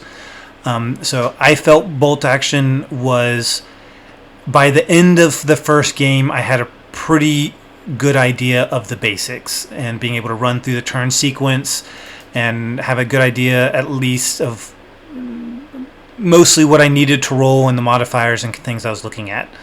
I think after the first game, I was pretty solid. Definitely into the second game had it pretty well down, excluding special rules. On the other side, Chain of Command I haven't played in a long time, other than a couple games recently, and as a new player to it, I felt like it's definitely harder. It's definitely more of a couple of games, preferably a couple of games with somebody who's experienced with the rules, just because I feel like if you're coming at it new, or two players coming at it brand new, either experienced in wargaming or new to wargaming, it's challenging. However, both games have mechanics that are similar with the line of games the companies produce. I don't play any other. Let me rephrase that. I only play one other Too Fat Lardies game, and it doesn't have the same mechanics. It's very different. So the kind of command dice mechanics for me it's the first time I've ever really seen them. So that was a challenge to get comfortable with, wrap my head around. Whereas, bolt action, I didn't feel that quite as challenging. What about you?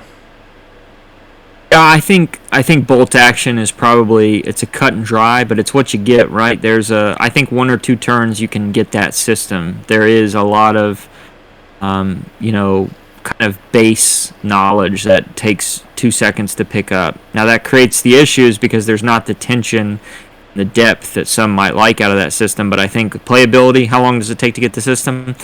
1 to 2 turns, you've got bolt action. I think recently I played Chain of Command. Probably over, I'm trying to think, a dozen to 20 times, in the last few years. I played 2 games in the last few weeks here to kind of prep for this. It's a system that, like you said, most of the time you're if you got somebody demoing it for you that knows the rules, it's really intuitive and easy. I had a friend, James Rogers from Track and Hole Club, who walked me through 2 quick games of it, and it was just pretty easy and simple. And the way he explained it to me really helped out my understanding of it. But it really, to enjoy, I think, and get back to that, where Chain of Command shines, you probably need a game or 2 of it at least before you get all the nuances down of it. So I would say, yeah, bolt action is probably a little bit more to get the system down. But again, you're not going to have the depth on some of the issues, like you said, command points, other things that are a little bit more nuanced for Chain of Command. But I definitely think it's worth the reward if you're able to play the system and spend a game or 2 getting spun up on it. Now that we've talked a little bit about that, is how long does it take to get it? What about, can you finish the game? Is this a game, what are your thoughts on, can you finish a game of bolt action in 1 or 2 hours, Chain of Command? Does it take a day, a weekend?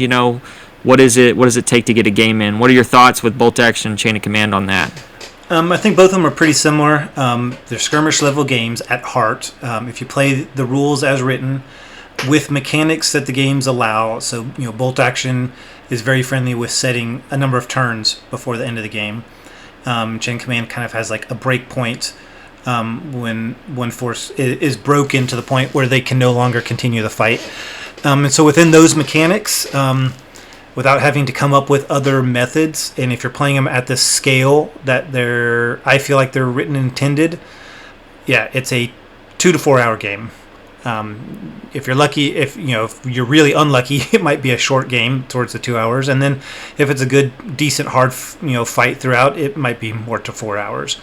But if you try, I think, to increase the scale of the game, then you're also going to increase the time frame. But otherwise, as written, I think it's a 2 to 4 hour game for a decent game. I would say 2 hours, give or take a little bit. And I've played. It depends on what you said, like scaling it down and up. Now, I mean, some of the 750 point, 600 bolt action games, like you can get done in 30 minutes. But I think, probably 2 hours, give or take, 30 minutes to an hour each way is probably a good start and finish time for both of them. And, I mean, that's just perfect. It's small skirmish, World War II combat at its finest, both systems. And, one of the great things about it is it's skirmish. Like you can get it done pretty quickly. You can play several games, which just adds, I think, to the playability of each game. Like if you've got an evening or you got a day off or something, or, case may be, if you've got an evening, you could probably play 2 games each, in that time. And that's perfect, right? Because losers always say, re-rack them. And that's what I'm doing most of the time, right? Saying, like, give me another shot, and then double or nothing, and I'm walking home, in a barrel because I've lost everything. But no, I definitely think that 2 hour sweet spot, give or take, is probably a good time for both. So agreeing on that and the playability, what do you think about an aspect that not a lot of people talk about, but I think needs to be talked about in playability? Setup, tear down, and putting models out. Is this a long time? Is this pretty quick? Is this, even getting ready to play, adding to the playability? What are your thoughts on bolt action and chain of command? So kind of for me, it would fall under kind of like the last one. 2 to 4 hours for me is because, like, if I'm playing with you, it's not going to be 2 hours because we're going to BS half the time and still get a game in. Setup and tear down, a lot of that goes into how much effort you want to put in as a player. I have seen very bare bolt action tables, and everything I've heard is that Chain of Command really excels with a lot more terrain on it. So I think both games do better with more terrain than less, but I kind of feel that way in most rules or most games.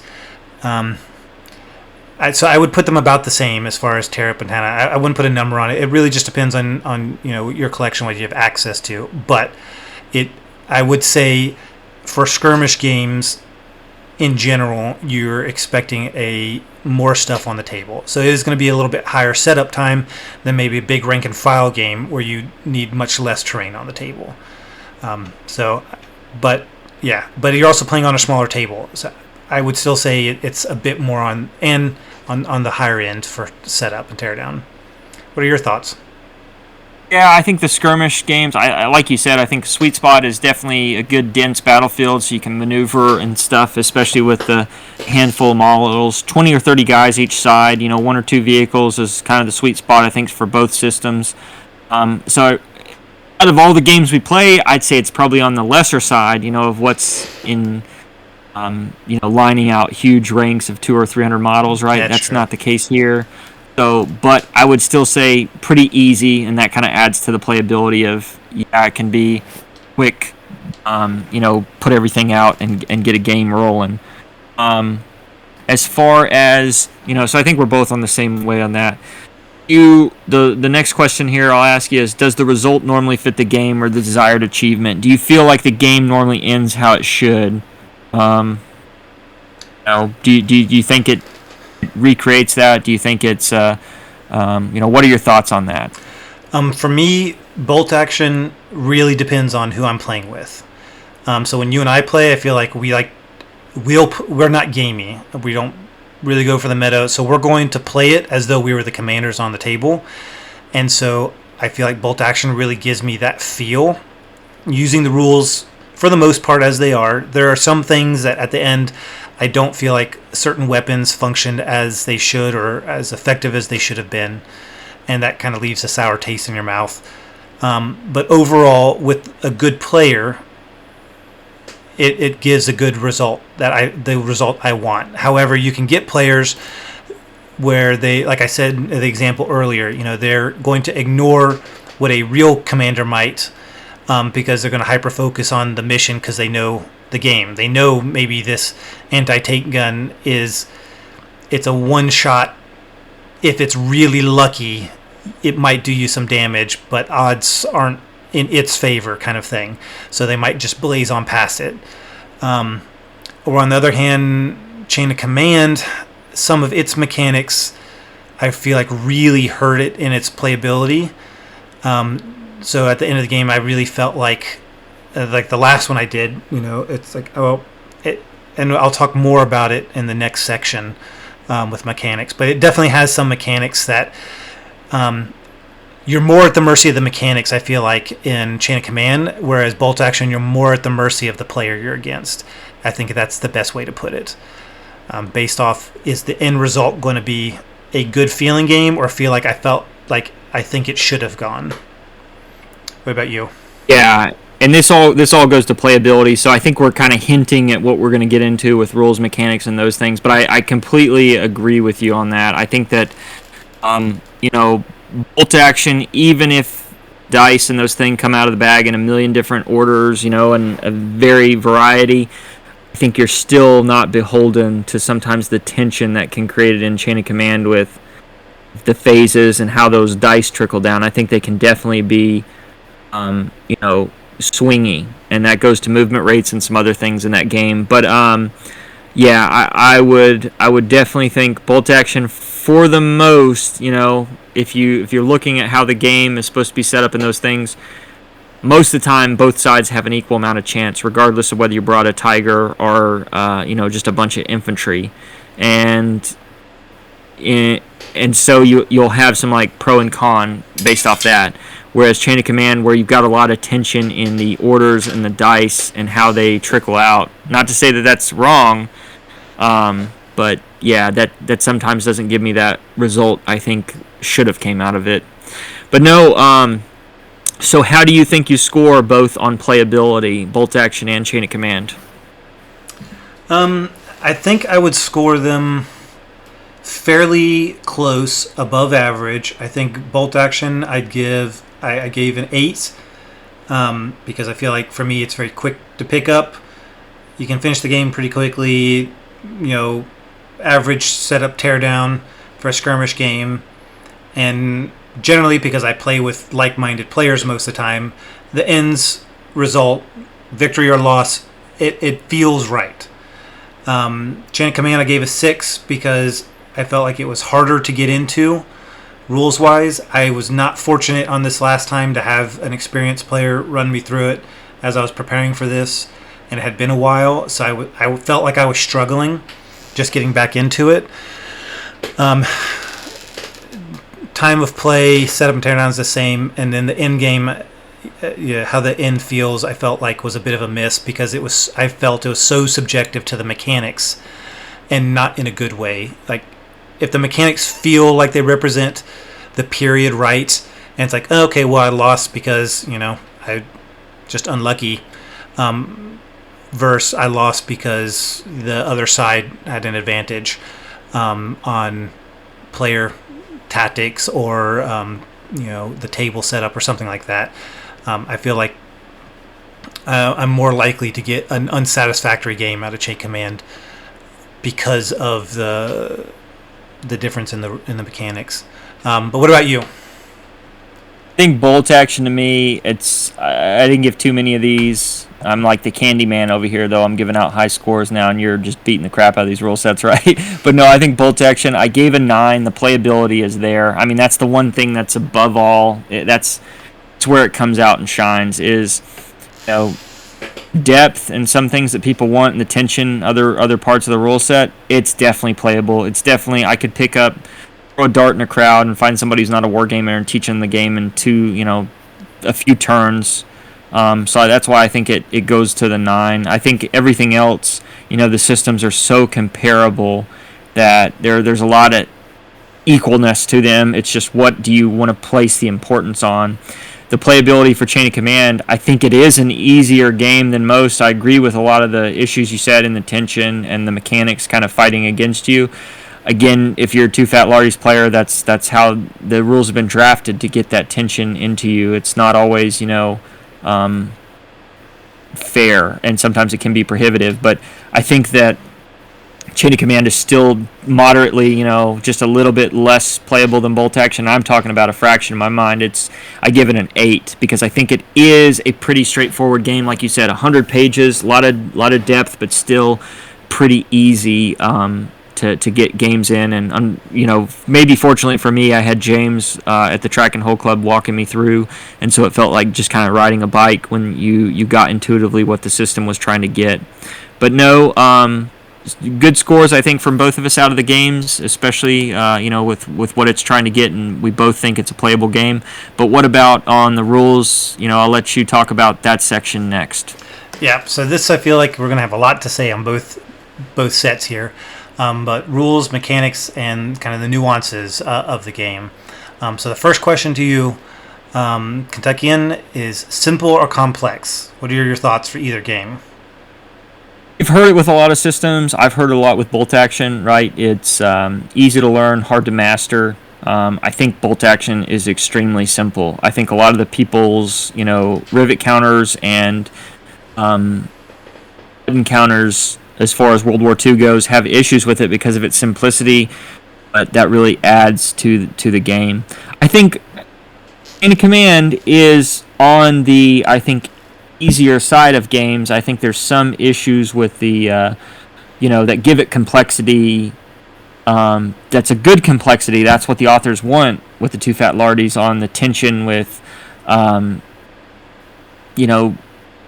some of the things that it does, whether it's the rolling for the movement, the patrolling, the things like those.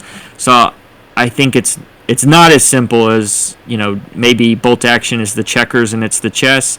I don't know if I'd put it categorically in those in those kind of boxes, but I think that there is a little bit more depth to Chain of Command, and I think it's novel and it has some good feedback. What are your thoughts on simple or complex? I think on a very base level, I would say between the two, Bolt Action tends to more simple, and Chain of Command tends to more complex. However, saying that, I feel like Bolt Action initially starts very simple, but you have the ability to add some of this more special rules and make it more complex, add more vehicles and things like that. I feel like so it kind of has more of a rising scale, where I feel like Chain of Command, it does have a few extra rules you can add, but it is fairly consistent. Once you have mastered that complexity, you've got it. And you don't have to worry, like you've mastered the rules really, and you don't have to, there's not a whole lot to make it more complex. But like you said, that the simplicity of Bolt Action is where it gets a lot of criticism, and you can only make it so much more complex with the additional rules. So depending on what you're looking for, you might hit a point with Bolt Action that it doesn't scratch the itch that right out of the gate Chain of Command might. So yeah, those were my thoughts. Next, so can I get your thoughts on these two rules with pages of charts versus 1 to 7 modifiers? Where do they each fall? So I think both are definitely, they use, both systems are D6, which is, there's some things that people feel you miss with categorizing into this 15-18% chance on a D6 being the modifier. I think it really adds to the simplicity of each one, making both kind of an easier and playable game. They're bare bones on some things that, okay, Bolt Action, the rate of fire on the machine gun is 1 extra dice, an MG 42 versus a 30 cal, but maybe that's not the exact, fraction or belt fed, but it gives you the feel, and so that makes sense to me. Same is true in, with some of the weapon systems that they do in in Chain of Command, and so I think both kind of get the nod from me on not being too too detailed about that to be prohibitive to the rules. What are your thoughts? Yeah, I'd agree. I think they're both fairly similar in this regard. There's a modifier to hit, and then a modifier kind of a roll for cover, and some modifiers to those. So it's pretty pretty straightforward. I didn't, in my recent playthroughs, I didn't get a whole lot of support options on the table. Excuse me, so I don't know how charty it starts to get with those. I don't know what your thoughts were as far as once you expand from just kind of the infantry and support weapon side, with off-table artillery and things like that. I feel like generally bolt action is still, you don't need too many charts. I think because both games can be played on a front-back quick, QRS sheet, that tends to mean it's towards the modifier side and not too chart heavy. Oh. Yeah. I would agree. Yeah. So next one, do you feel either rule is crunchy? And but also maybe start with what does crunchy mean to you? Yeah, crunchy is do we have 7 tables of slanted armor and other things like that, or do we, are there a lot of calculations where we have to add 2 or 3 modifiers and divide by a number over here, and does it matter what the type of tree was in that, here, or is that the 43 or the 44 variant? I think both systems run away from that, from my understanding. They're pretty straightforward. You have a little bit of nuance, but I think the issue that people have is they're the exact opposite of crunchy, both systems in my mind, because the issue is like, a Sherman and a this tank are both the same armor 9 in the front, or this tank and this tanker can both do these things, and they're like, actually there'd be a little bit of variation between the two, but it's I think for simplicity of play, both rule sets kind of don't dive into this extra amount of detail. So I think my mind in crunchiness, these rule sets are probably far from it, and that's a good thing. What are your thoughts? Yeah, I completely agree. I feel like even having said that, in my opinion, Chain of Command is gearing towards more of a realistic. It's not going towards sim. So I feel like a very crunchy game is trying to be more of a simulator versus just historically accurate or realistic. And neither of these games make that mistake, or I feel like are even aiming for that. I feel like they're, in that sense, neither of them are very crunchy. So next question: game-changing mechanics. I kind of think of this as what really stands out for these two rules. So my thought on the game-changing mechanics is the dice bag. I mean, a bolt action is obviously number one. The fact that it's not you go, I go, both players throughout the process, which happens in Chain of Command. I mean, when you've got Overwatch and all those other things going on, interruptions with Chain of Command dice. I mean, this very notion of, you go, I go being kind of turned on its head. To me, it's more reminiscent of small, scale combat. To think that you get a move and the enemy's kind of moving, outside your turn or anything else like that is foreign. The fact that we're going at the same time, and there's, which dice comes out of the bag can change the game, and that's just so great about bolt action is we could play bolt action with the same forces on the same table 100 times, and not have the same result because of just how the dice come out in the order they are. And it doesn't seem really to break it, because when you get the initiative of somebody having the dice or 4 dice in a row, you always get that counter punch of the other player or other opponent getting their dice out of the bag in the corresponding order. So really, great rules drafting there, Warlord Games, Alessio, and all those people that were involved in it. And I just think that is a phenomenal mechanic. The patrol phase in Chain of Command, that is, I've seen other game systems kind of adapt that, but that is just awesome as well. when you think about the World War II combat or the other games you've done where it's kind of movement to contact, and you haven't played like that, the game before the game, right? But it really can hedge on how well you do or how well you don't in the game, or how good your army has that position. It's not just I'm walking onto the table. It's, hey, I maneuvered smartly enough up to this hedge or up to this point on the road, or hey, I maneuvered up enough to keep my enemy force from getting that position. That is so great. A lot of the times with wargaming, I think that we just we put it in a vacuum. Hey, I don't really give a crap what my army had for breakfast last night or ate for dinner, or I'm not really worried. I showed up at this table, I'm ready for a fight, and guess what, at the end of this game I don't have to write any letters home.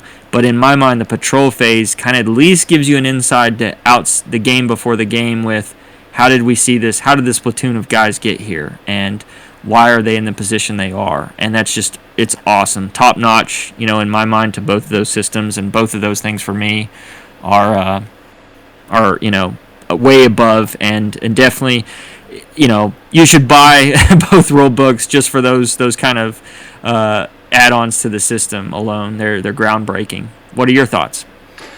Yeah, so definitely both of those. I mean, if I were to write a set of World War II rules, I would probably take the dice bag from Bolt Action and the patrol phase from Chain of Command for sure. Those would be guarantees in my set of rules. I love both of those mechanics.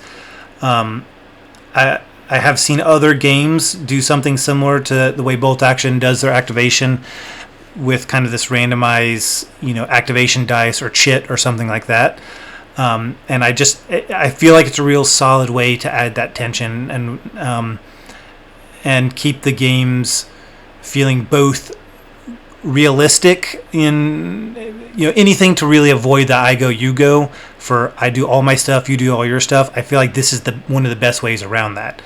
And the patrol phase, I really feel, because I love terrain on the table and I don't like setting up my terrain to say, well, now it's perfectly balanced for both sides, because when did that ever happen?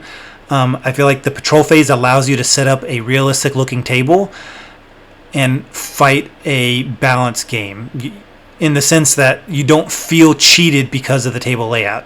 You might not do well because you didn't do well in the patrol phase, but I feel like that's less the table and more of the strategy you took. I would also add something in Chain of Command I really like as a mechanic, is the emphasis or focus on leaders. So their World War I set of rules, Through the Mud and the Blood, does similar, except instead of using the dice mechanic that Chain of Command does, it uses a card one. But again, it kind of focuses on your leaders and their personalities and their ability to command troops.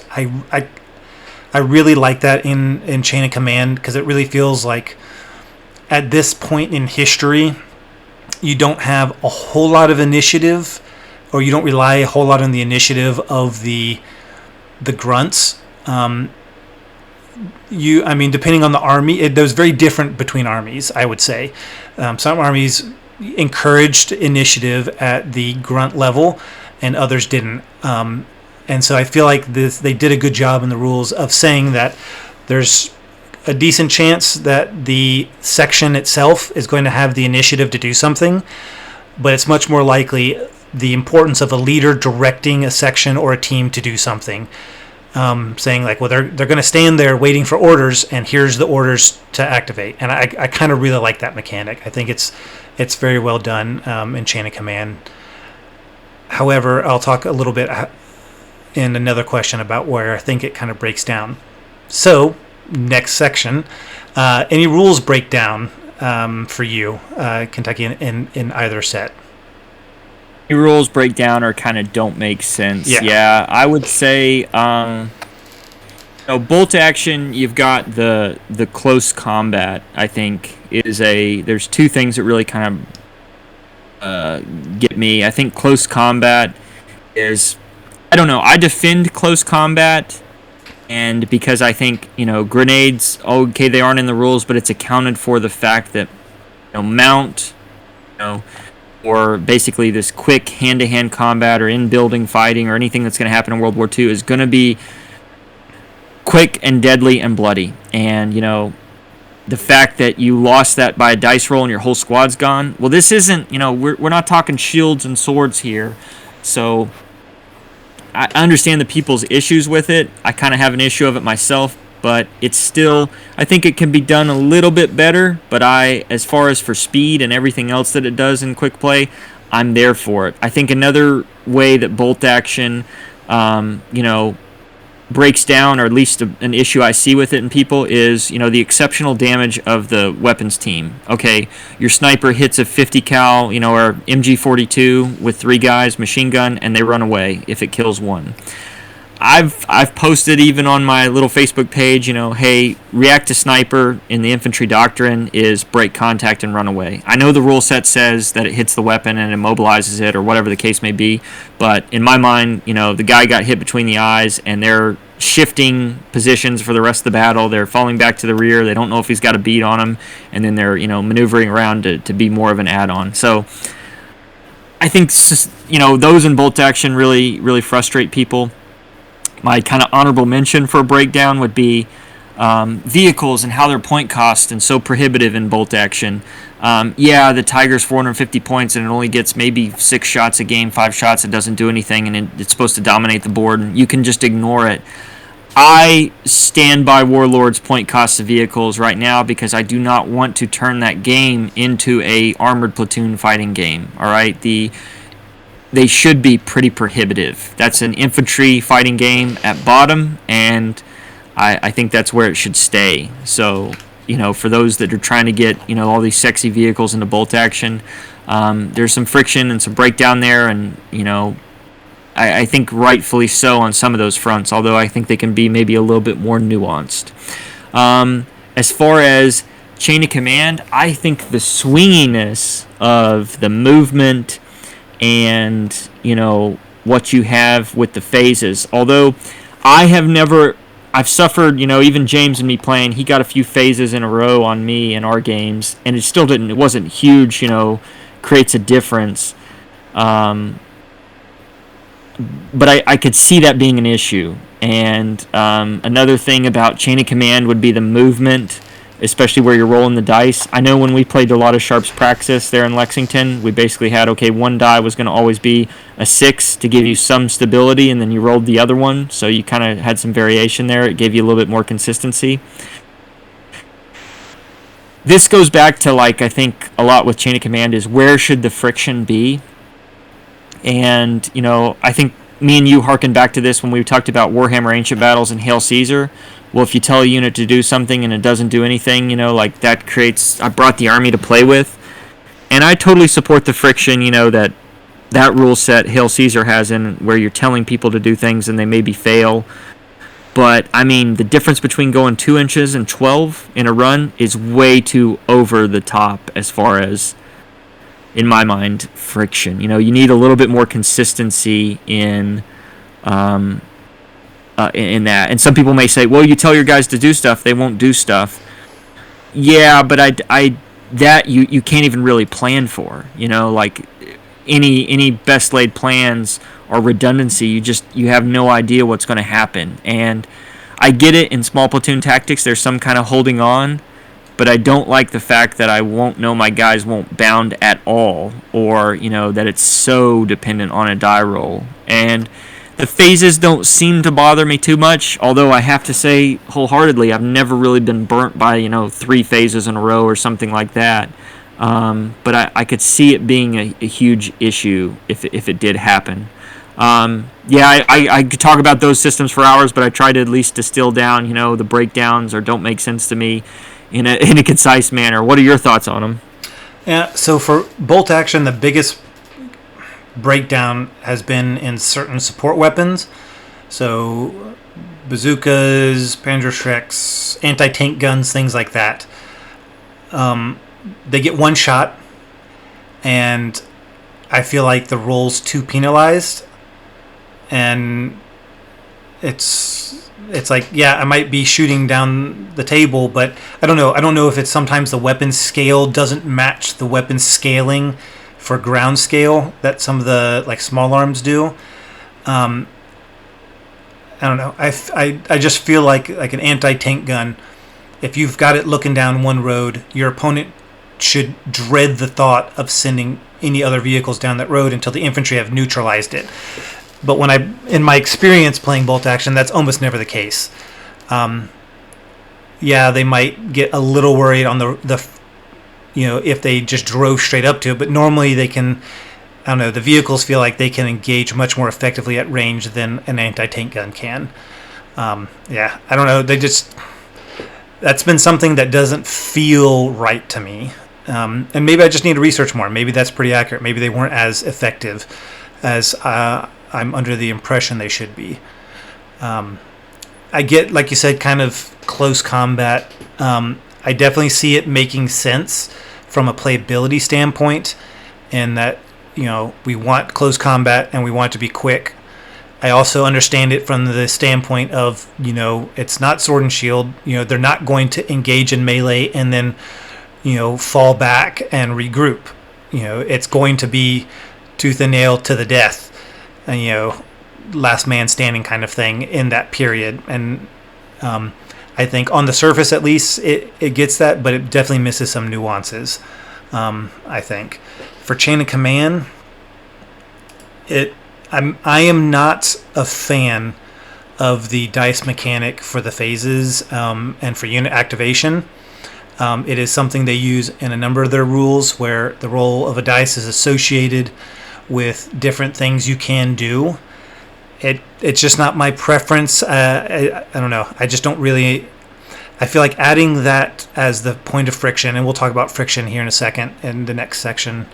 It just doesn't work for me on a personal level. And in the last game I played, both sides had often double phases, but it didn't seem to really matter, because that's 2 dice or more you're taking away from your pool of activations. So it's really like, okay, well, maybe I can move 1 unit up. And I think it would work, except that I also agree with you in the movement is a problem. They're spreading the point of friction in too many spots so that it can add up to being very detrimental. And I think that's where I'm coming from when I spoke earlier, is that you're really at the mercy of the rules. It might be great if you get a double phase, even though you're limited in the number of units you might be able to activate. If you're like, okay, well, I know I can activate this 1 unit, I can move them up, and then maybe they'll close assault on the next phase, or they'll engage. But if the maximum move you can do is 3 dice roll, but you take, I think it's point of shock for each team. But if you roll those 3d6 and you get 3 1s, what was the point? That's way too much tension. It doesn't feel right. It doesn't feel balanced. And if you're adding that on the fact that you are activating fewer units with the double 6, and I feel like you've got to pick, where do you want your tension? Do you want your tension in the movement, or do you want your tension in the units you can activate? And I think if they stuck to just one of those, it would be a much more enjoyable game for me. But because you have both, you're too much at the mercy of the rules or the mechanics and the dice rolls. And that's really where it falls apart. It breaks down for me. And then finally, that ties us into friction. How does the game account for friction? Random player or opponent generated. And by friction, we kind of mean that you don't get a lot of friction in I go with all my stuff and then you go with all your stuff. Whereas the battlefield, I don't know what's happening. My opponent got the initiative on me here or there. So Kentuckian, for you, where is the friction?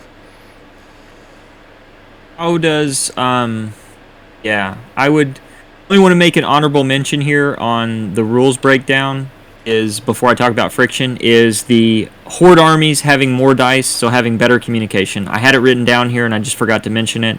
If you play like a 20 dice Russian horde army in bolt action, it somehow can outmaneuver your 10 veteran units that are elite, which doesn't seem to be the case sometimes when you're playing, or you're reading historical accounts of fighting inexperienced Strafbat or something like that. So that creates an issue for me, but that's just an honorable mention on the rules breakdown and not making sense. Going to friction and what you were talking about with random player or opponent generated, I think bolt action has a decent amount of friction with the dice bag. I think the orders process of rolling, and once you take the pins and suppressions, which seems to to me, gravitate towards what you see in World War II combat, laying down suppressive fire and getting people to not function and react how they should. All decent to me, all kind of recreates that, small unit tactics. There's some issues and concerns with it. I think the dice bag can be pretty swingy, especially at low games and with higher, or with horde armies and things like that. So there's some issues I have with that. With Chain of Command, again, there are a lot of things I like about that rule set, and I think the friction that it creates is awesome in some senses. It still has the shock, as it says, basically, which goes back to pinning for bolt action. Like, both those mechanics seem to favor decent tactics and support by fire positions and doing what we've all read, World War II units to do. My only thought is that it's definitely all or nothing sometimes in some of the friction. I've never been burnt by these, decent amount of phases happening together. I've heard, the ugly rumors. I don't know if I've ever met somebody that's been totally destroyed by, a million phases in a row. But, yeah, the movement for me is definitely a huge thing in that issue. And I get it. I've heard the people say, like, well, you don't know if that soldier would actually run that 2 inches or that 12 inches, that you need, or whatever the case may be. And it's just, okay, there's some part of me that wants to suspend reality. But, I mean, okay, if I'm the platoon leader of the soldier, I at least had some issue maybe in training the soldier, doing exercises. Like, I would expect them to be, somewhat moderately changed. Pro and con, I get it, but I will say the parts that Chain of Command has the friction in can definitely create, different games without the use of tactics. It can have a lot to do with just what you get on the dice. And woe is me, and that might be the outcome of combat sometimes, but I feel like it can definitely be too much. I've experienced it in a lot of my Sharps practice games, but again, some of those maneuvers here are the same in Chain of Command and with movement. What are your thoughts on friction? Yeah, so I definitely feel like bolt action almost entirely puts their method of friction in the dice bag. And I think it works. And then I think Chain of Command has kind of spread the point of friction between the dice roll for the number of the types of units you can activate for the phases, and in the movement. And so I think that's where they predominantly do their their points of friction. I like that both rules don't allow you to move everything when you want to. I think that's good in especially a World War II setting skirmish game. Like, you shouldn't be expecting to move everything when you want to move it.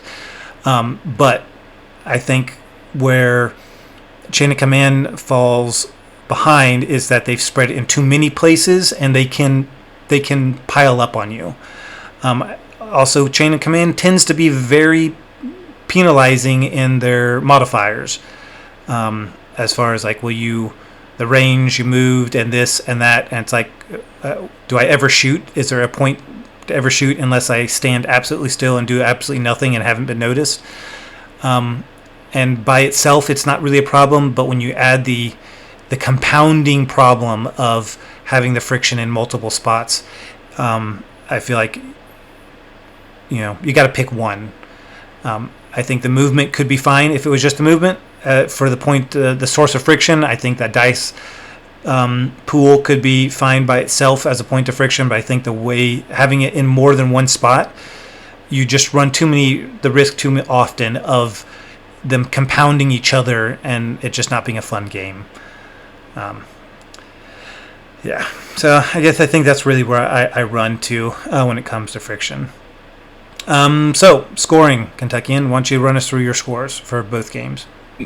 Me being the candy man that I am, right, and just giving out all these sweets. I think they're both same for me. They both, revolutionized in my mind kind of small skirmish World War II in different ways, for better or worse, right? In some thoughts, but I think the dice bag, and the tension on the turn basically being eradicated is it's me and you are activating in the same turn is just so novel and nuanced that it's way ahead of other games in my mind.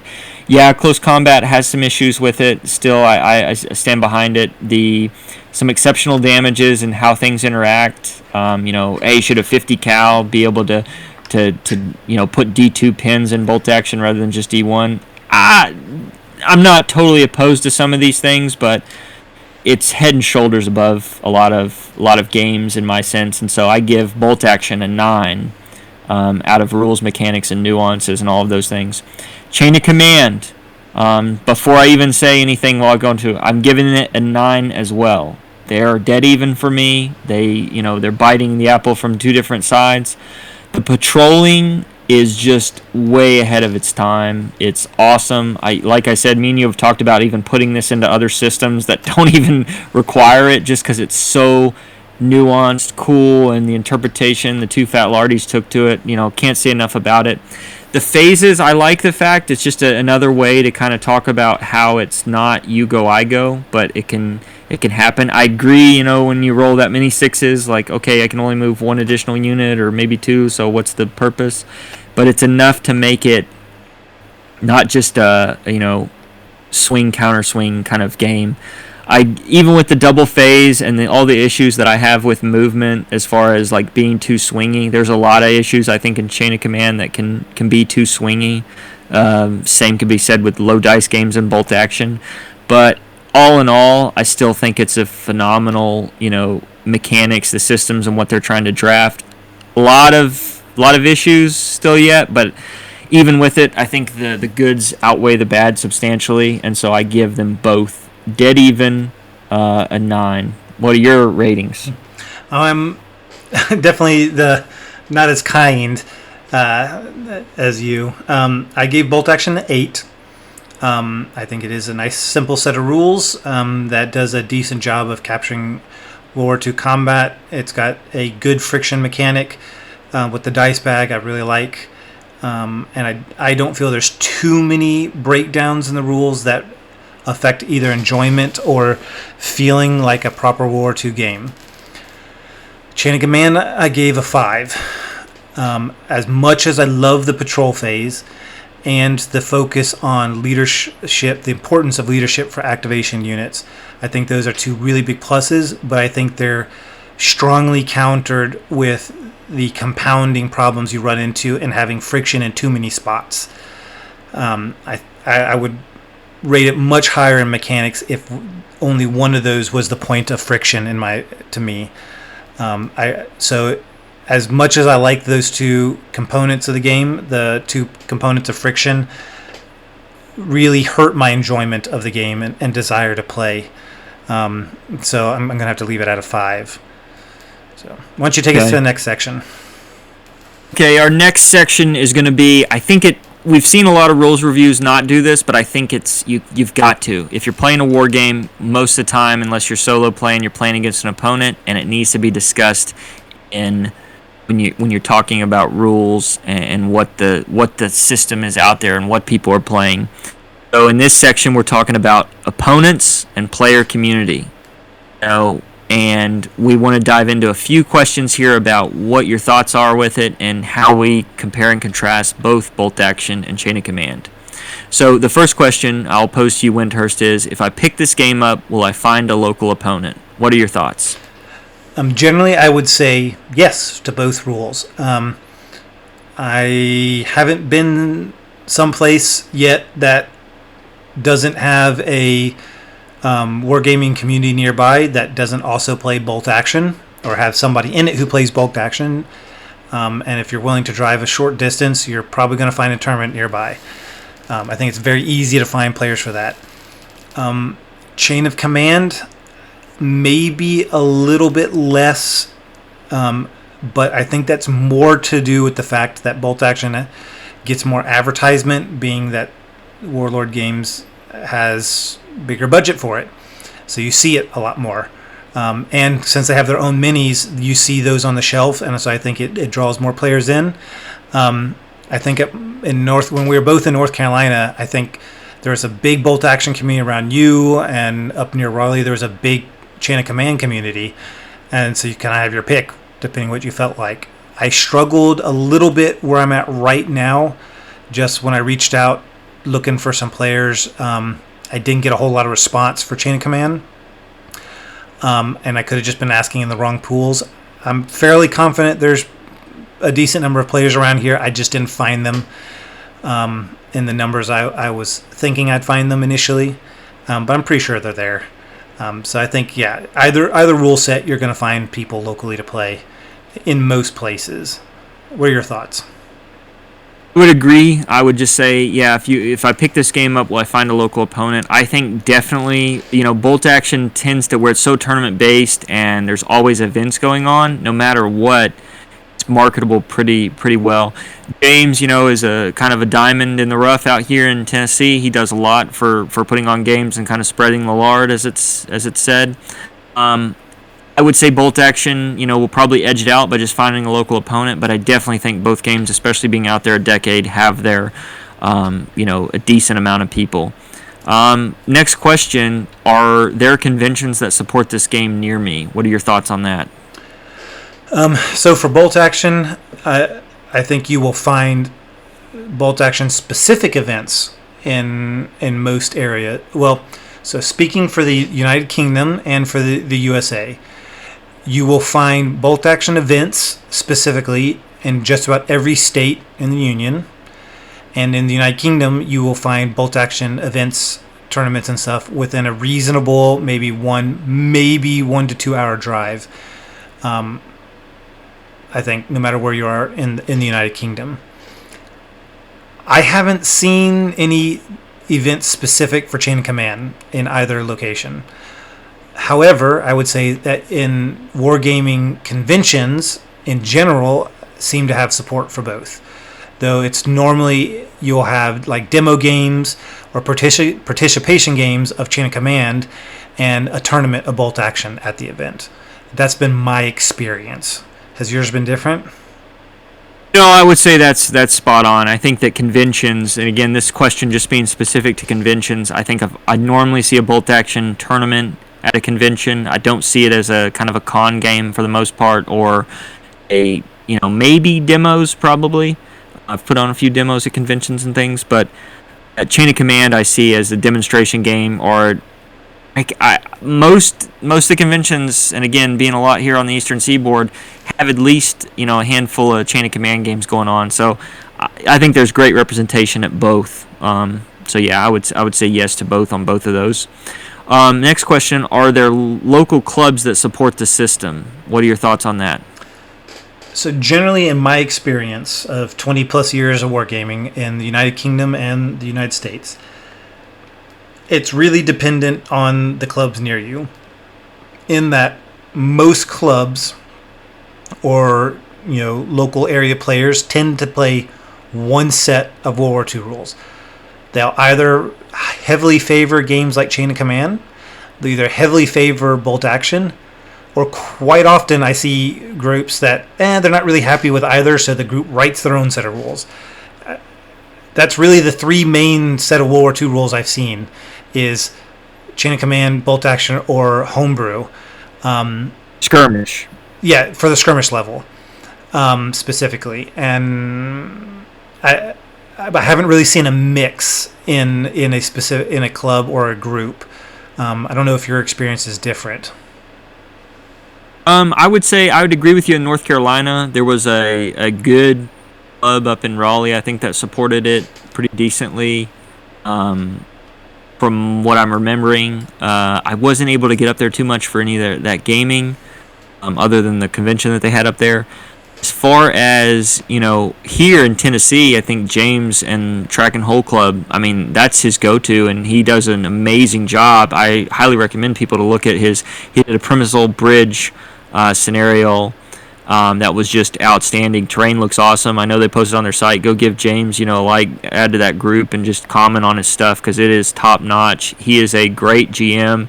It's, no matter what the game is, too, I think if you got somebody like James going behind it, like, you're going to have people. A lot of people play that system, and he really does a great job of highlighting the great things of Chain of Command. So I would say around here definitely is supported in Nashville, and I've seen it supported in some of the states I've been. I was introduced to it in Kentucky by a person there on Bluegrass Battles, and they hooked me up with a copy of the set and everything. So there are some diehard fans for Chain of Command, and I think they can definitely help to create additional players and make people want to play it.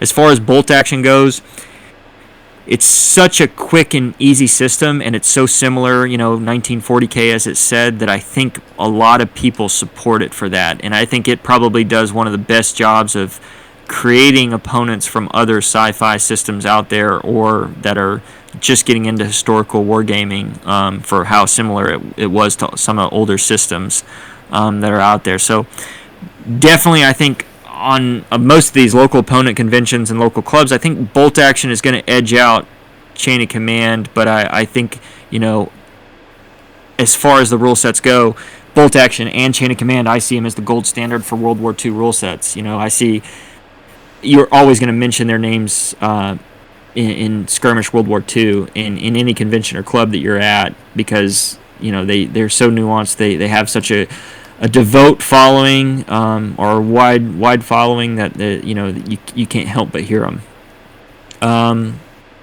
Any other thoughts about that with local clubs or anything before we move on to the next question? Nope.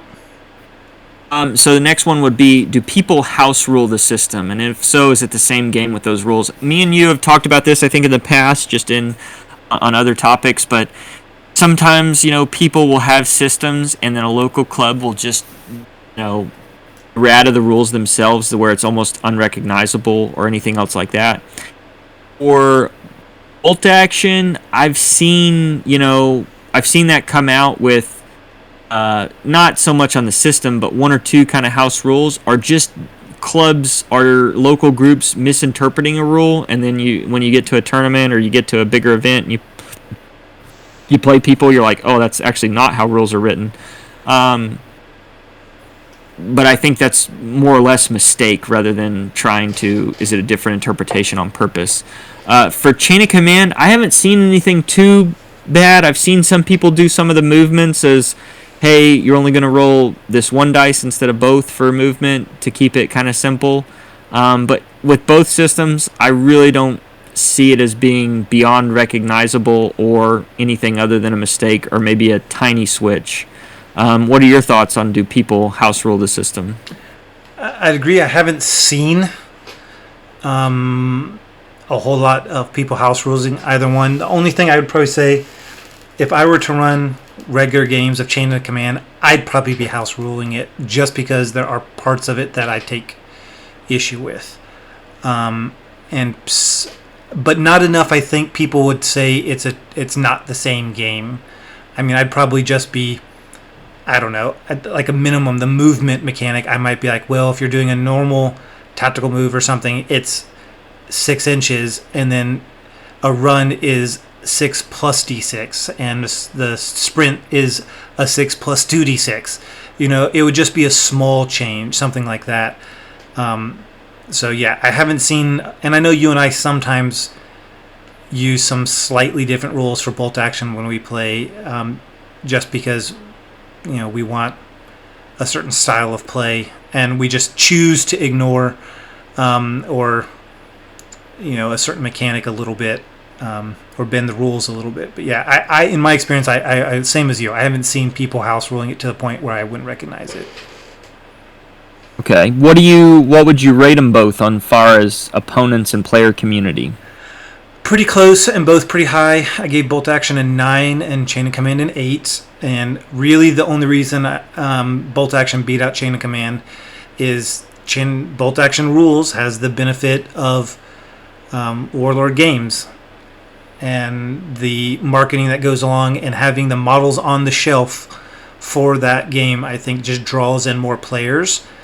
And as I said earlier, I think it's a slightly simpler game, and kind of thing. I just think you're more likely to find more players in bolt action through no fault of the rules necessarily, but more of just it's out there more. Yeah, I agree. I think the tournament scene that you see with bolt action and the ability to hey, pack up what you're going to do. We don't have to do any support roles. This is what you're bringing. This is the points breakdown. Just lends itself to have more opponents, fortunately or unfortunately. So I rated bolt action at a 9 just based on that.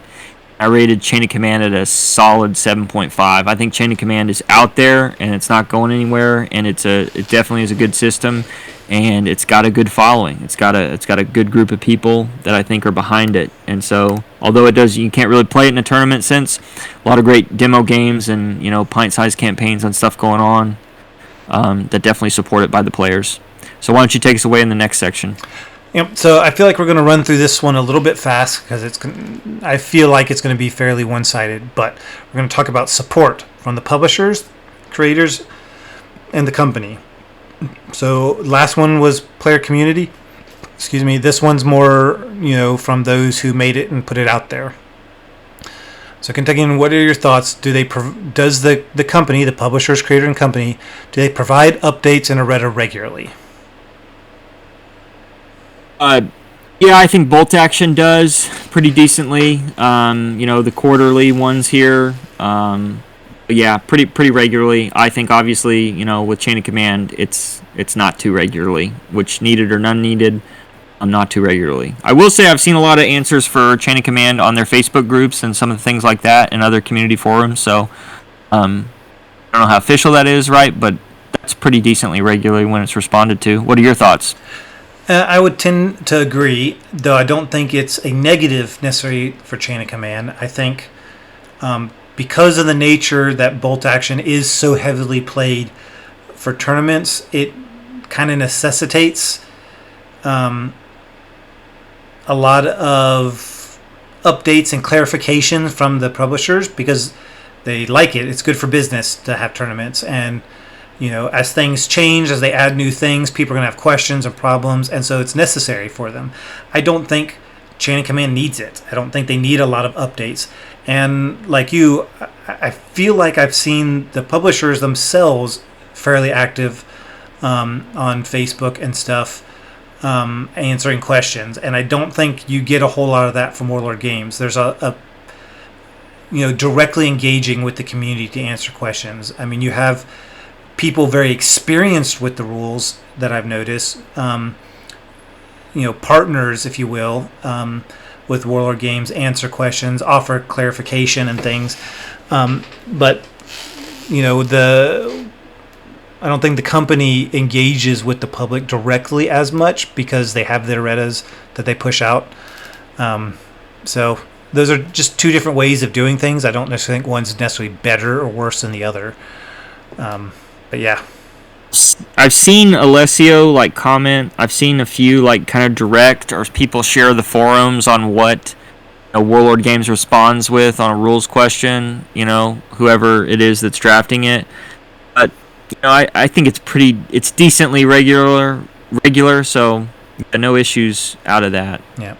So what about new supplements? It's kind of, again, one-sided for one-sided, yeah. Bolt action does a decent job, although you wait for amount of time. There were some that were promised. I think they do enough to keep the game fresh, and juxtapose them here to a company we're not even talking about.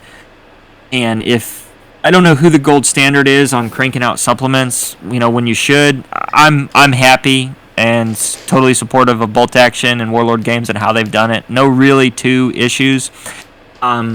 Chain of Command, I would say, I wants to see some more pint-sized campaigns. I really think that's a sweet spot in that game, and I think that could be, pretty awesome. I'd like to see some more updates in that. I will say both companies are nowhere near as bad as Plastic Soldier Company, and as much as I hate to throw shade in this, they're the ones that are you'll hear a special, announced, and then you won't see anything for 3 years. We might have even moved on from the game by then. So I think both are pretty decent relatively. Obviously, Bolt Action does everything. They've got all these shiny new whiz-bang supplements and figures and stuff to launch with it. But I'm not upset with Chain of Command and their lack of supplements or updates all the time. I don't think it's really needed to play the game as much as you can. I think for those pint-sized campaigns, and like you said about digging into, I wanted to do Operation Bagration, or I wanted to do some variety of the supplements, and some pint-sized campaigns would be awesome, but that would be my only kind of chip. What do you think? Yeah, I think both companies meet the demands, or try to meet the demands of their audience. So I think the audience for Bolt Action wants more supplements. They want those sanctioned rules for the theaters they like. And they want the details and everything that allows them to operate within those theaters very clearly. And the benefit of campaigns that don't really require them to know a lot of the history or to research a lot of the history in order to put together a campaign in that theater. I think that caters towards the audience, I think, that mostly plays Bolt Action. Whereas I haven't seen on social media a lot of outcry from the Chain of Command community demanding supplements. I feel like most of the players who play Chain of Command probably are perfectly happy to research the theater themselves and within the realms of the rules adjust things to fit that theater. So I don't think there's a lot of demand for it. We talked earlier about, would that kind of thing hurt them bring in new players, but that's neither here nor there right now. So I think both companies are adequately meeting what their audience is asking for. So next, unless you had anything to add for supplements? No. Yep. So what do you think? Do they keep the games fresh? And what does that mean to you, keeping it fresh?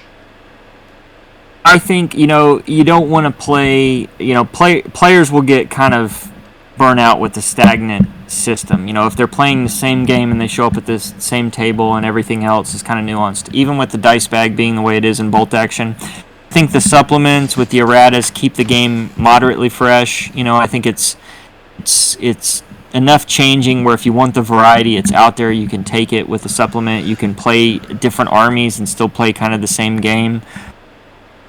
They keep it relatively fresh.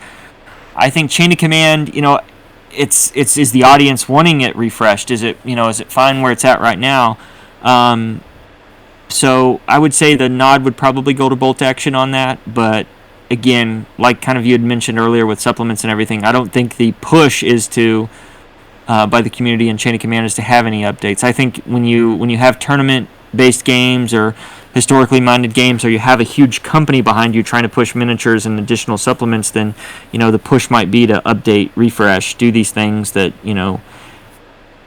either get more players, add more players, or keep the players you have coming back. Whereas Chain of Command is, we've gotten this out of the system. We have these pint-sized campaigns. There might be some definite variety out there on the future, but yeah, I think it depends. I would say Bolt Action would probably get the nod of keeping it more fresh. Yeah. So for me, what are your thoughts? I think it's hard to say. So for me, keeping it fresh, in the 20 plus years I've gamed, I have seen, and I'm sure you have seen, there are trends in wargaming. Conventions for movement. In a lot of games that are rule sets that are much older, the D6 roll for movement was fairly standard across the board in a lot of different games. That was a convention that was widely accepted in a lot of games, I think, for the time. So you might say that Chain of Command is a little outdated in that regard. But that also could just be like the rules were developed in a time and haven't changed. But then again, I don't think anyone playing Chain of Command would be happy if they came out with a second edition that totally removed that. They're happy with the game the way it is. The problem I could see that they could run into is newer players who are used to newer conventions. The conventions of their time might find it challenging to the point of putting them off, or for people like me who are a little bit more experienced and have played a bit wider breadth of game, or like yourself, it might seem a little archaic. Like, oh yeah, I remember other old games that I don't play anymore that use these kind of rules. And newer games have tried new things that are more popular. But that being said, I really haven't seen. Now, I don't play a whole lot of the supplements specifically, but even just between the first and second edition, there hasn't been a lot of things that have changed, I think, that I would say, well, this is a fresh new look. I have seen it in other games, go from maybe a D6 to a D12 or, something like that, or change one of the mechanics pretty significantly. I would say that was an attempt at making it fresh, whether it succeeded or failed in that regard. But I haven't really seen that from either of these sets of rules.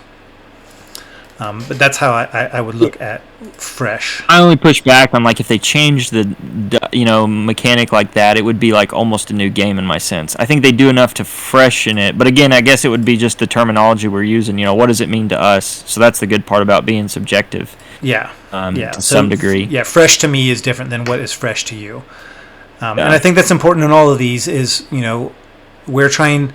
That's why there's two of us doing this, because we both are going to have different opinions on what fresh means and all of these things mean. And I think if it was just one of us giving you a review on these two rules, I mean, it wouldn't be a very accurate review. You would be getting just Windhurst Productions' opinion or just Fighting Kentuckian. But when I think you have both of us together and you can see how we look at things, I think hopefully that gives you a better information or better understanding of maybe of these rules and things. So hopefully people are getting something out of that. Next, under this category, is the change what change there is it normally good for the rules? And I would say just the next question too. Yeah. I was about to say, man, we're sometimes on the same wavelength here. I would say I would add the next question we have written down for this one. Is it too much change? So if you want to answer both of those together. So I think with Warlord games, probably, again, we're not seeing a lot of change out of Chain of Command, good or bad. I would say Warlord games, the biggest one that reminds everybody, especially with the second edition, was Tiger Fear. Hey, every unit that can see the tiger not firing at it has one pin automatically because they're so scared. And then we saw the abuses out of that with, okay, the Panzer IV gets it because somebody thought it was a tiger, a British or Canadian or whatever the case may be, reported that a Panzer IV platoon was like a tiger or something out there operating in the hedgerows. I thought that rule initially did good for the German players to, help them bring out the big cats. The abuse you saw was when it was kind of added to the Panzer IV, which, unfortunately, which I assume is the historical accuracy on where the report comes. They thought a Panzer IV was the tiger, based on the boxy construction. They've changed it to the 18 inches. You have to be within 18 inches of it, so you have to move. So that kind of puts you into, you can advance 6 inches and then fire, some type of bazooka or Panzerfaust at it within 12.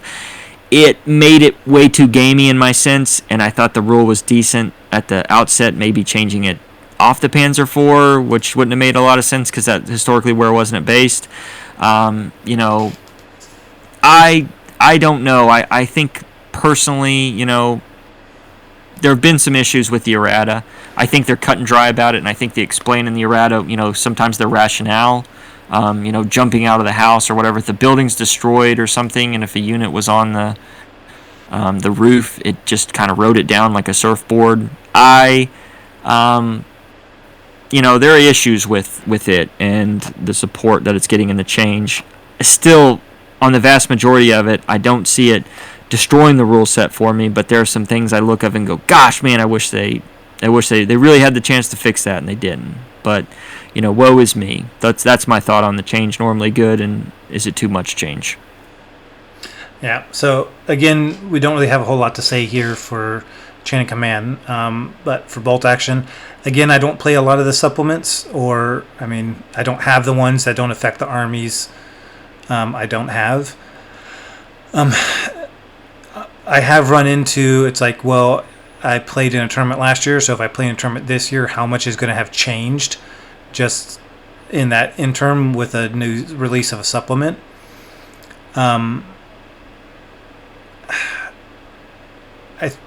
it's hard to say. I kind of got that feeling from you, Kentuckian, that if you're going to argue, I think you could argue that the change is normally good in that it brings more options and more playability to the rule set for bolt action with each supplement. Is it too much change? It does kind of feel like you have to check every month the errata to see what's been updated or what's fixed. And I feel like a lot of that's driven entirely from the tournament community because, in any tournament of any kind, I would say card, war game, hobby kind of thing, the meta changes, it evolves as people find new ways to play the game, and I feel like Warlord Games has to adapt to that because they're trying to put out a rule set that is balanced and fun for everybody, and that's really hard to do. And so I kind of feel like sometimes the change can be too much. I wouldn't say the change is always good or always bad, but sometimes it's a lot of change to have to keep track. If I've got the outdated errata and I'm playing somebody with the most current and they have different stuff that can affect the game, then I think that's too much change. Especially if it's a difference in, I've got 1.54 and you have 1.53 and now we have to, we have a conflict. But yeah, so that's pretty much the end of that section for us. Kentuckian, where were your scores at? Again, based on what they're trying to get out of it with support from the publisher and creator, I think Warlord Games obviously has that much out of it, but I think that's what the rule sets call for based on the system it is. So I give it a solid 8. Chain of Command, I give the same here, but it's because I keep going back to that section, like what is it trying to achieve? I think Too Fat Lardies support their system as much as necessary. And I don't think it's necessary to make a million supplements. I'd love to see more pint-sized campaigns and some good, better maybe flesh out of some of the issues that I have with the rules, but I think it's definitely above average as far as, it's not just the base set, it's got some variety to it and everything. I think Bolt Action, because of the way it's pointed out and what its target audience is, it needs the supplements, it needs the rules and the erratas, and maybe a version 3 coming here soon. So I put them both solidly at an 8. What about you? I also scored them both the same, though a bit lower. I gave them both 6s, and that was, for the same reasons you did, other than I just put it lower because I don't have a lot to say about on this subject for Chain of Command, so I'm not necessarily going to score it really high, but I don't want to say it's just average. It does what it does, and it does it in this regard fine. And I think Bolt Action does a lot more, and it's hit and miss. So I think they're both above average, but I just didn't score them super high for it. So yeah, just both 6s, but just a number difference choice, but the same in the same ways yours were the same. So what's next for us? Awesome. All right, so coming up next, we're talking about our next section, support from third parties. Here are a few kind of questions we came up with talking about, do third parties, other companies, online or, sister companies, do they support this miniatures game? So here's some questions for you, Windhurst Production. Do other companies support this game? From my experience with both of them, I'd say I have, especially when it comes to the tokens and the counters that both games use. So, Chain of Command has all the patrol tokens we've talked about and their board.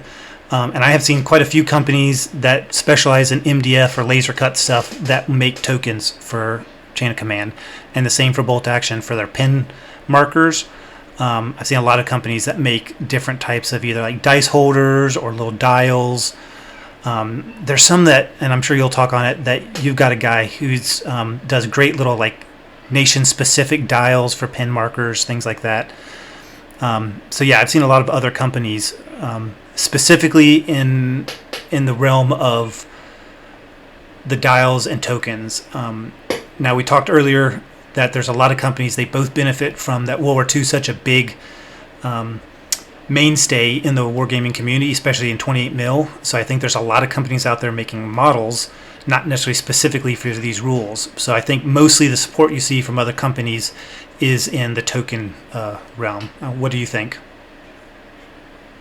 Yeah, I think both of these are on the high end of do other companies support the game. If you dive into it a little bit earlier with miniatures and stuff like that, but if you talk about even game mechanic stuff specific, it is out there. I feel like every person with an MDF cutter or somehow can use the acrylic printers and stuff with tokens and templates and markers. All of those companies I've seen kind of use the game. I know in my mind, I think some of the best ones out there for bolt action are probably aftermarket pin markers and stuff, like shout out History Games. But I think I haven't seen quite the amount for Chain of Command out there. Other companies that support that game. But I think even the ones that Chain of Command, you can buy on the Too Fat Lardies website are pretty solid. Pretty basic MDF, but they stand up, they're good, and they do what they need to do. So, yeah, I would say with that first question, definitely both have what would be above average support from other companies making, additional kind of things to support their game. Moving into that, we'll talk about the, other third-party support. Let's talk about miniatures. Do you see other third parties supporting both of these games via miniatures? And what are your thoughts on that? I don't know if I've seen other companies making miniatures specifically for these games. I mean, there's quite a few companies that make World War II miniatures that don't also have their own bespoke rule system. So I don't know if you would say these companies are making miniatures for them. I feel like in the world of 3D printing, I've seen more files that I feel like are geared towards bolt action players than necessary Chain of Command. But that just might be because, like we talked before, with bolt action being such a tournament, used so much more for tournaments and kind of just being the hip game, if you will, of the two. Might have a larger young crowd. Then it's also got more people in the 3D printing community aware of it and making stuff for it. I don't know what your thoughts on, because I know you've told me you've got a lot of people in tournaments and stuff bringing 3D printed armies. Yeah, so with the miniature specifically, I think, yes, to me the question kind of breaks down as in, do third parties, is there support out there from third parties? So like at bottom, I would say World War II 28, 20, and 15 millimeter is probably the gold standard of third-party support. You can get these miniatures from everybody and anywhere. Those niche armies that I was kind of mentioning to you that you maybe don't even make models, you can definitely get 3D printed in these scales and sizes to the world is your oyster on World War II wargaming, whether it be 15, 20 or 28 mil. Both these companies, again, kind of centering on the 28 mil, it's everything. Now, some of these third parties don't interact with each other, right? Like my Perry British Desert Rats plastics look underfed and more natural as compared to my heroic Warlord Games ones. But I definitely think both are kind of, you can do whatever you want. You can use the models, that are the resin, 156 scale, 148 scale. You can go to Maya, you can play in and out, and you can find any vehicle that you want, whether the company makes it or not. I see Warlord as, probably not needing the help of third parties because they have a pretty wide range. If you're going to play that standard kind of army list and stuff, they'll mainly be able to knock it out with their own minis. But obviously with Too Fat Lardies not being a miniature company, they're kind of dependent on those third parties. So I think both are really probably knocking it out of the park with third parties able to supplement their games. As far as the 3D printed, just like you said, I've seen people and players show up with entire armies 3D printed. It used to be cool to have that one radio truck that nobody offered the model. That was kind of a mainstream seller, but or other things like that. And then again, that allows you to pick armies that normal manufacturer wouldn't support because you're only going to sell one or two of them, right? But yeah, there's wide range on miniatures out there from third parties for both game systems. So if you're an interested player or looking to see if you've got the ability to kind of move your collection, which is another great thing about these two rule sets. There's a lot of World War II rule sets in 28mm, 20 and 15, and the ability to kind of plug and play from different manufacturers just, I think, makes the game a little bit more, probably better. You had talked about this too with, you like to use different miniatures from different companies, right? That's something I've seen on a lot of your armies. Yeah, and so I'm definitely both of these. I think you can use anything, and I like that World War II 28 is so well supported. You and I were talking offline about this earlier. That and I think that's one of the nice things that both companies. We mentioned earlier that they don't require you to use their stuff, and that's something I really appreciate in a rule set. Specifically because I like my army to look different than everybody else's army. Just because, especially if you're playing a tournament, if everybody's buying from the same company, and it's great to support that company, but then everybody's armies look pretty much the same, at least the models do. So I like being able to add unique stuff into it. So yeah, the fact that there are so many companies out there making World War II stuff is really great for these two rules because they're not restrictive in any way, I think, especially like even in just the basing requirements and things like that. Yeah, it makes me think of that that new game set out, and we're not doing another review or anything, but that you'll see it a lot in hobby stores right now, like Conquest. I have no idea about the lore of it. I just seen it a lot being played, and it makes the miniatures are like in 32mm, so you can really only play with kind of their miniatures and their tokens and terrain and stuff, and so both of these rule sets don't really suffer from that issue. So even if the difference between 25mm and 28mm is kind of null, or does your Panther look like a Panther or a golf cart if it's 156 versus 148, still not a huge issue in either one of these systems. So great stuff. Moving on from that, what do you think about support from third parties in terrain with both systems? I definitely feel like there might be a little bit more support necessary for bolt action. So I think because bolt action has the rules really allow for the use of terrain. I guess both of them, you could say for both of them. So I've seen rules in the past that abstract buildings, so you don't worry about the number of windows or doors or openings, right? It's like this building can hold a fixed number of people based on its size, and you can shoot out, X number of guys can shoot out all sides of the building. And the justification in the rules is, we don't expect you to model everything. But I feel like both of these sets of rules encourage you to have terrain with an inside, and to have stuff at least with openings properly modeled, because you are limited on how many people can shoot out doors and windows and things like that. Actually, Chain of Command's pretty specific with like leaning out of a window. You got a limited arc of fire unless your guy leans out the window, and then he loses his cover bonus. And I do see a lot of terrain companies now. I feel like more now than when I first got into wargaming, with the MDF stuff, developing models with spacious interiors to accommodate models, and also so that the windows go all the way through the wall, so it's not like modeled just on the outside. I feel like there is a lot more terrain out there to accommodate these types of skirmish rules.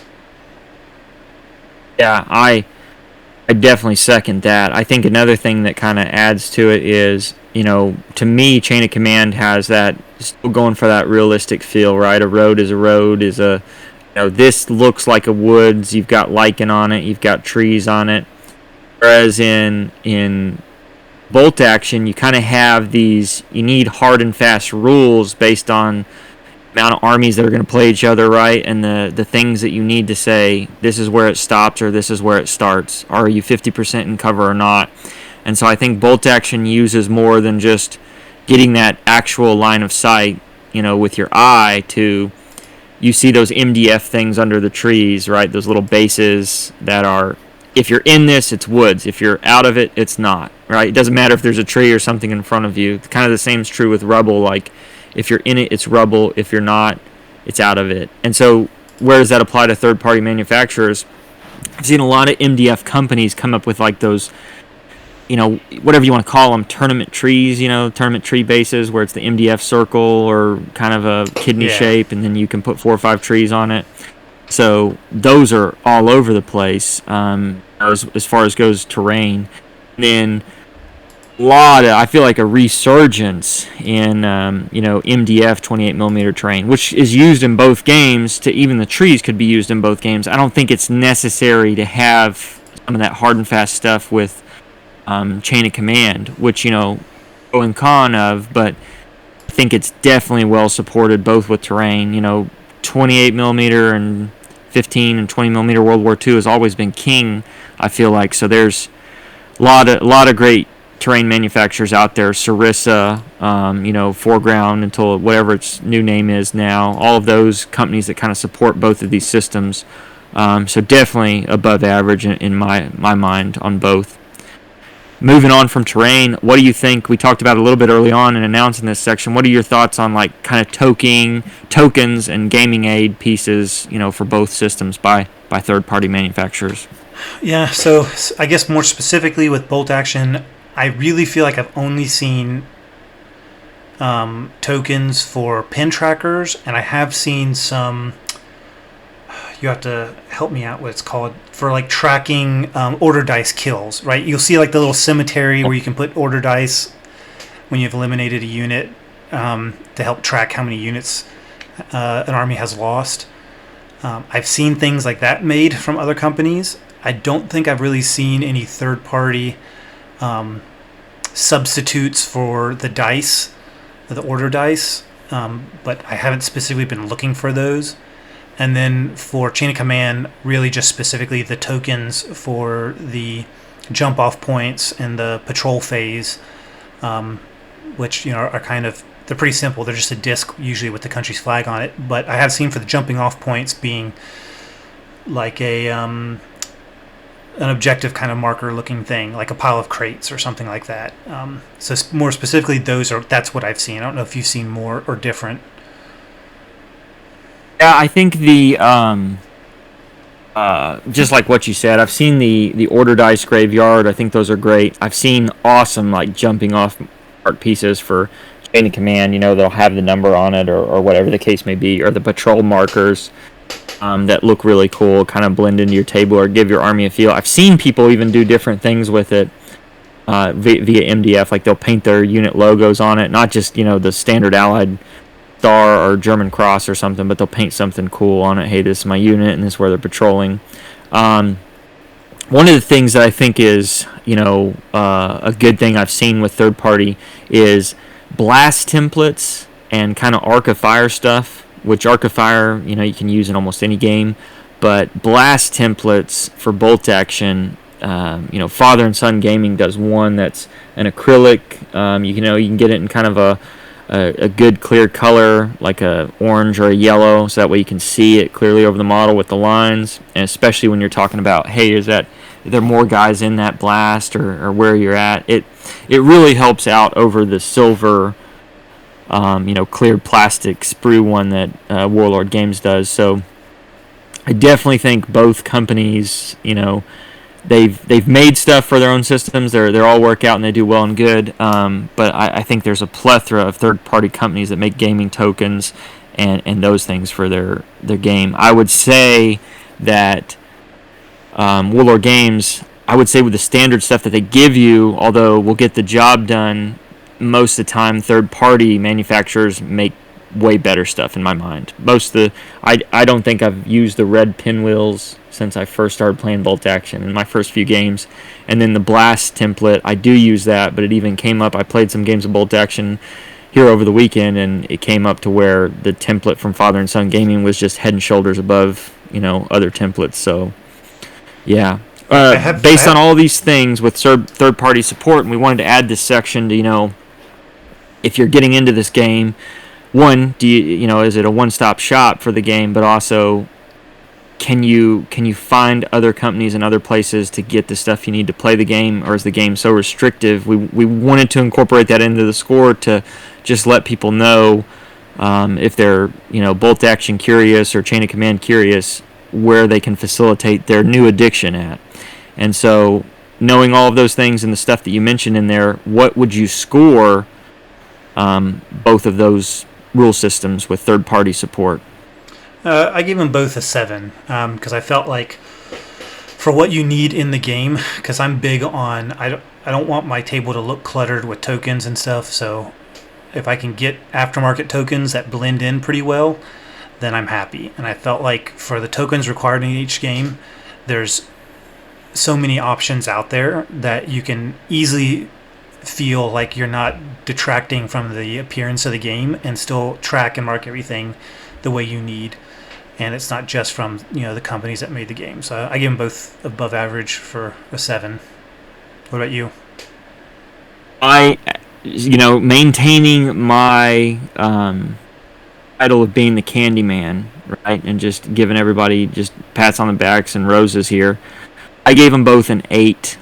Similar thing to you. I like that thought that you had about, are there third-party manufacturers that make stuff out there that help me blend into the table? And I think there's definitely something to be said about that, and so I could see why you're giving it that 7.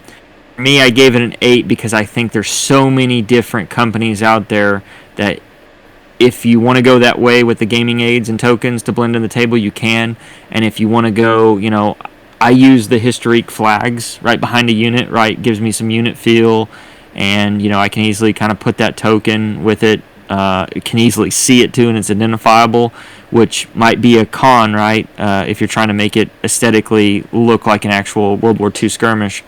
But and then with Father and Son's templates and stuff, like there's a lot of different companies out there that make things. There's a lot of good companies that make things for chain of commands, jumping off points, and some of their tokens. They make acrylic tokens that you can buy. All you gotta do is Google it, and you'll come up with a handful of companies. So I think just with the wide variety of any way the player wants to go, that's why I gave it an 8. But the strong scores, I think, from both of us on the third-party support. Yeah, and I think that's really important for a game. So moving on to our next section, we're just got 2 left. So I'm going to be asking you, Kentuckian, the strongest reasons for you for and against playing either rule set. And you got to give us both. Your strongest reason for it and your strongest reason against each one. Whew, right. I can't shake out of this, right? Is it just we're looking for one reason, right? I can't do a litany list of reasons. It's kind of maybe a little bit, but strongest reason, I'll start with bolt action. I think you will not find, a lot of people have said this about the game, but you will not find a game that is easier to learn and hard to master.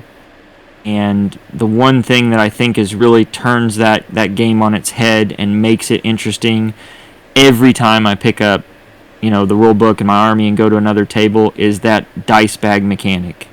That is so nuanced. I know game systems use cards, they use other things, they use, the turn-based system with some type of interjection, but that dice bag mechanic and the idea that you pull that die out of there and you can only do 6 things really, based on what the dice says, it just makes it so easy to kind of pick it up, and it go, it turns you go versus I go on its head, and it's I really haven't experienced that in other games that even have the interjections and the interruptions and all of those things.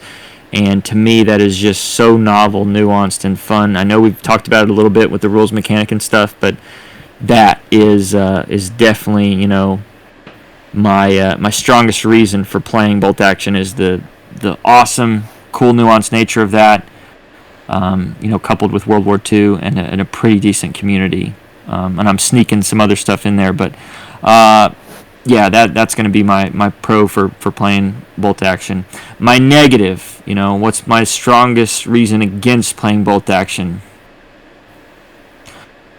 It's the war game is designed, in a way that I think with the campaign books and the rule book itself, that I've made some kind of comments about it where the war game, bolt action doesn't know if it's for tournaments or casual, and it really is for both. And I think people forget that others come to the game for a wide variety of reasons, and I think you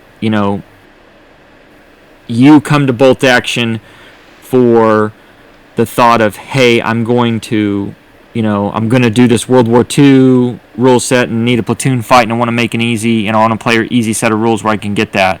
And then your opponent, who's kind of along with that journey for you, they're not much into the history, or they're not as steeped in the history as you are, and they want a different feel for it. And then, the inverse is true of that as well, is, hey, I just want a quick World War II game where I get a feel of I'm in this, the bridge fight at the end of Saving Private Ryan, and my opponent's like, oh, hey, I see your model's got the Springfield rifle there, and, it's not supposed to be here, or, hey, that's not accounted for in the rules.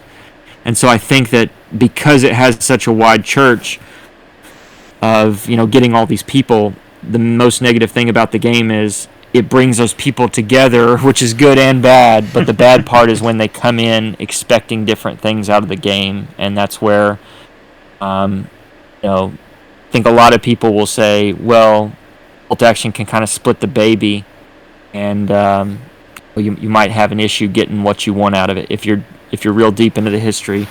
But I think that a lot of that's going to have to do with opponent mitigation and what you're going to see out of it. But that would be my strongest for and against bolt action. I think my strongest for and against for chain of command would be, the for would be patrolling based on, realistic platoon combat. It recreates that, and I think a lot of us forget that we think we're in this vacuum of this 6x4 table where, okay, I really don't know if a Sherman tank's coming on that edge, but all I got to worry about is that corner over there. All I got to worry about is this corner over here. Or I just know I come on from this table. Maybe I have a few units that start on the board early. But when you're doing that patrolling phase, that feels to me just like how a platoon would be maneuvering against another platoon or a patrol, and it is just awesome. A lot of rule sets, I think, have kind of copied this or taken it in a different direction. Use phantom type of patrolling counters and stuff too, and I think that would be my biggest, it's definitely a narrative World War II rule set, and that kind of is like a honorable mention for me in the things that it can do, especially with the bite-sized campaigns and stuff.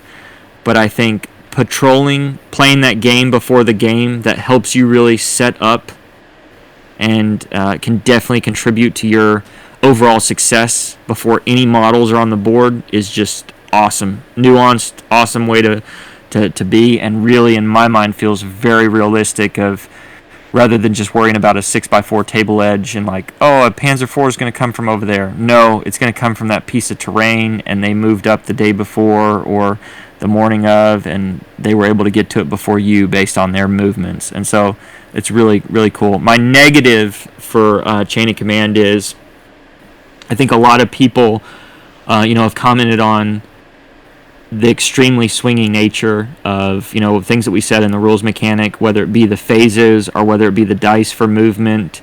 I know that happens in war, but I feel like sometimes it can be so unreliable that it's, okay, this is,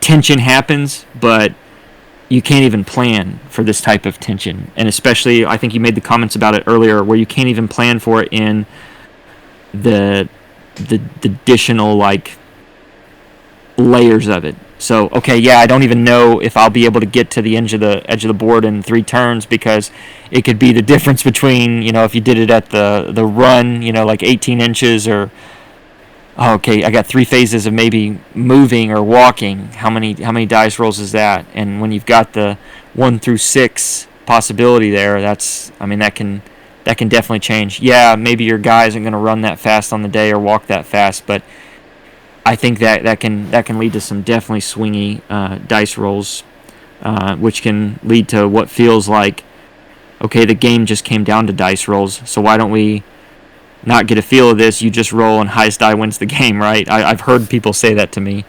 Again, I can deal with a lot of the tension that it causes in there, but I would say that would probably be the biggest against Chain of Command. What about you, Windhurst?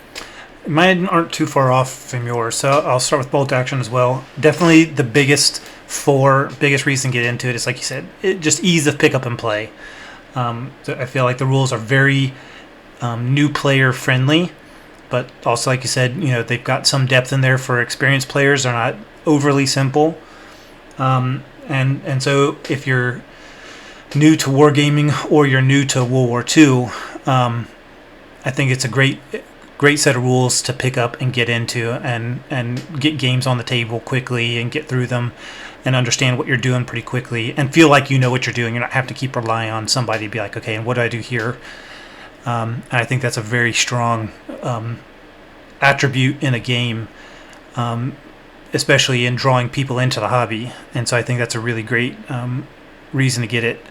The flip side to that is my biggest con for bolt action is, because I specifically like a lot of historical games, I want my games to feel historically right. And sometimes in rules, that means you don't necessarily need the rules to be super realistic, as long as they give you the right feel. And I feel like you mentioned, that bolt action sometimes it seems like it doesn't know what kind of game it's trying to be, a tournament game or kind of a pickup game. And I feel like sometimes that tournament mindset creeps in, and then the game gets very meta feeling and things don't work right, or it makes more sense to play an objective for the victory, as opposed to playing tactically, like these are soldiers on the battlefield and how they would react to the environment they're in. And that kind of kills the enjoyment for me sometimes. Like you mentioned it kind of as well. Sometimes it really just depends on the player you're matching up to. So I feel like I run into that a lot less when you and I play, because we adjust to each other's play styles. But I can see, I've played games, or I've even just read after action reports, and I was like, why are you doing this? Or why is your opponent? Why didn't this work? Or why aren't you doing X, Y, or Z? And it's because it doesn't fit within the meta of the game, or the objective just to win, even if it doesn't make logical sense. If it was like an actual battle scene, it makes sense within the rules. And so that can be frustrating, I think, if you are really into the period, like the history of it, and you're looking for a game to kind of represent that. So then, Chain of Command kind of being on the opposite end of the spectrum from that. So I also agree, one of the really good reasons to get into it is the patrol phase is amazing. I was listening to you go through your reasons, and I think even just a subtle thing the patrol phase adds to any game, and specifically that game, is you could replay the same historical or fictional scenario on the same sides of the table and get a different game every time, just because of the patrol phase. You could lead to a different game. It's not, my forces always come on from this side, so I should always go for this building, or I know they're always going to do that if I'm set the table up identical. It gives a lot of good replayability, and then I think for me, I like a game to feel appropriate, and I feel like that really goes a long way. I also really like that the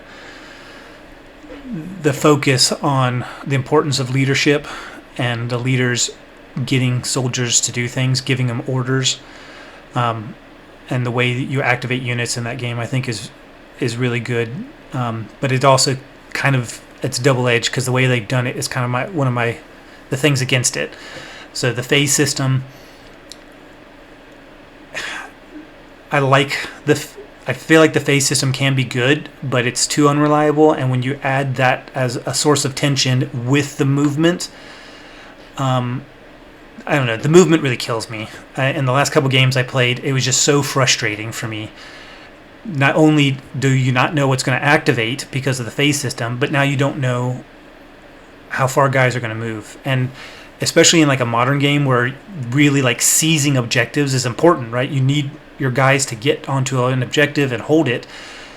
But you could very easily run into situations in Chain of Command where your soldiers, even if you played 6 turns, if you said there's a 6-turn limit, they might never reach the objective simply because you never roll high enough for your guys to move far enough. Sounds like somebody rolled some ones last game. Yeah, well, and I did. I got one of the double phases, and it was like, okay, it's not too bad. Like, I don't feel like the double phase is too broken because, you know, that's 2 of your dice gone for activations or more. So you're activating fewer units. So maybe it's like, okay, well, I can activate this 1 unit, and then I'll be in a good position next turn. And it's like, okay, well, I'm going to run these guys up, and then next turn they can charge into some melee because I wanted to get some more melee experience. And it's like, okay, I'm going to do the sprint. So 3 dice just to make sure, like, statistically I should get close enough for the next turn. And I rolled 3 ones. And it's like, and I took a shock for it. And it's like, what was the point of that? Like, not only did I only activate like 2 units that turn. Yeah. And it's like, it's too much tension. I feel like if you have to pick one or the other because when they both conspire against you, it doesn't feel realistic. Like you said, like, I should be able to expect my guys to run. I mean, the whole unit's not going to trip up a whole section. And that, it's too swingy. It's feast or famine, right? And I don't know, that it might be more realistic, maybe, but it's also less fun for me. So that for me is the big reason against it. Somebody who consistently rolls ones, I agree with you. Like, it's mainly famine for me, and it's been unfortunate. I would never play that game with my kids because the way they roll, it'd be a short game. It'd be sprinting. Well, you wouldn't even have to worry about it. You'd never get a phase with as many 6s as they roll. I just wouldn't move, wouldn't do anything. Did you end up scoring it? So for the strongest reasons. So overall, for that, I gave Bolt Action an 8 because I feel like the issues I had with it not feeling right historically were kind of negligible to everything else they kind of get right. And Chain of Command I gave a 6. I didn't feel like it deserved worse than that because when the phases and the dice rolls, when you're not being super punished, even when they go really well, it doesn't feel broken. So like if you got a double phase and you rolled really well, I don't feel like you're being overly rewarded, but you are being, when they both go bad against you, I feel like you're being overly punished. So I kind of docked some points for that. So I gave it a 6. So an 8 for Bolt Action, a 6 for Chain of Command. What about you? I'm the Candyman again. I gave both an 8. I want to defend this rather than just like sticking to an 8. I think that Bolt Action, just like you said, and I think you made some really great points there in talking, was it has that, you know, it's not the highs and lows. It doesn't feel like a roller coaster. It's above average and it's strong by itself. I think even as much as I hate the swinginess of patrol or of the you know, the dice rolls and the phases and those things, I get the goodness in those. I get the idea of the unpredictability, and especially on a platoon level. But I think patrolling is such a high of that roller coaster ride that it helps bring up, like in my mind, patrolling might be the 10 or, you know, some of those things if I think that the negative swinginess of the rolls and the phases and the movement is a 6. You know, I think that that gets me to that steady state 8. But they're not, you know, and both of them came at those strong reasons in my mind in different kind of waves, but you know, that was my initial thought. Those are really good points that you brought up, and I definitely you know, concur and co-sign those. the next section that we're going to talk about, which I came up, we're at 9 sections right now, and my score's pretty tight. I think your score's pretty tight, but I wanted to come up with a catch-all section when we were describing these games, and I wanted to allow us, a 10-point category that allows us to capture things that maybe aren't in our rules sections, or those things are in other sections that we previously went through, but still allowed us to either weight those sections, which we thought did well, or even come at a negative and weight against a section where maybe it underperformed in that section, but it overperformed in others. And so this is our kind of last category, and I like to call it the it factor of the game, right? And it can be that it's supposed to be, again, something that might not have been captured or needs to be weighted just on level of importance and how the game is. So, I kind of have a highlight here of, is the game fun, and additional caveats, not captured. So moving over to you, Windhurst, in talking about this it factor, what do you, see as the it factor in both of the games, and what do you kind of want to either weight for the game, or just to help it kind of, hey, here's something that either deserves the extra attention, or we didn't capture in another section?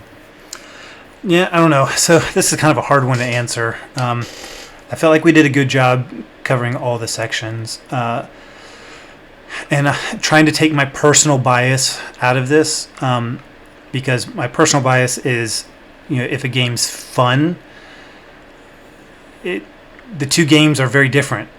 I mean, I feel like my average game of bolt action is like, that was enjoyable. Did it feel super realistic, or was it super nail biting?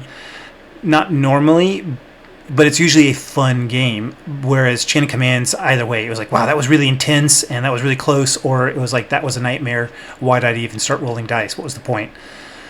And so I think they're really, it kind of, all the categories, they either game usually, for me, they're pretty different, right? I didn't have too many categories scored the same, because some did really well in one section and not as well in another section.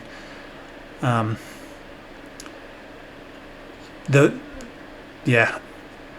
to, belabor a point too much, but I really feel like, for me, Chain of Command would be a more enjoyable game. A simple change that I would make. I could change one thing, and I think I'd enjoy the game so much more.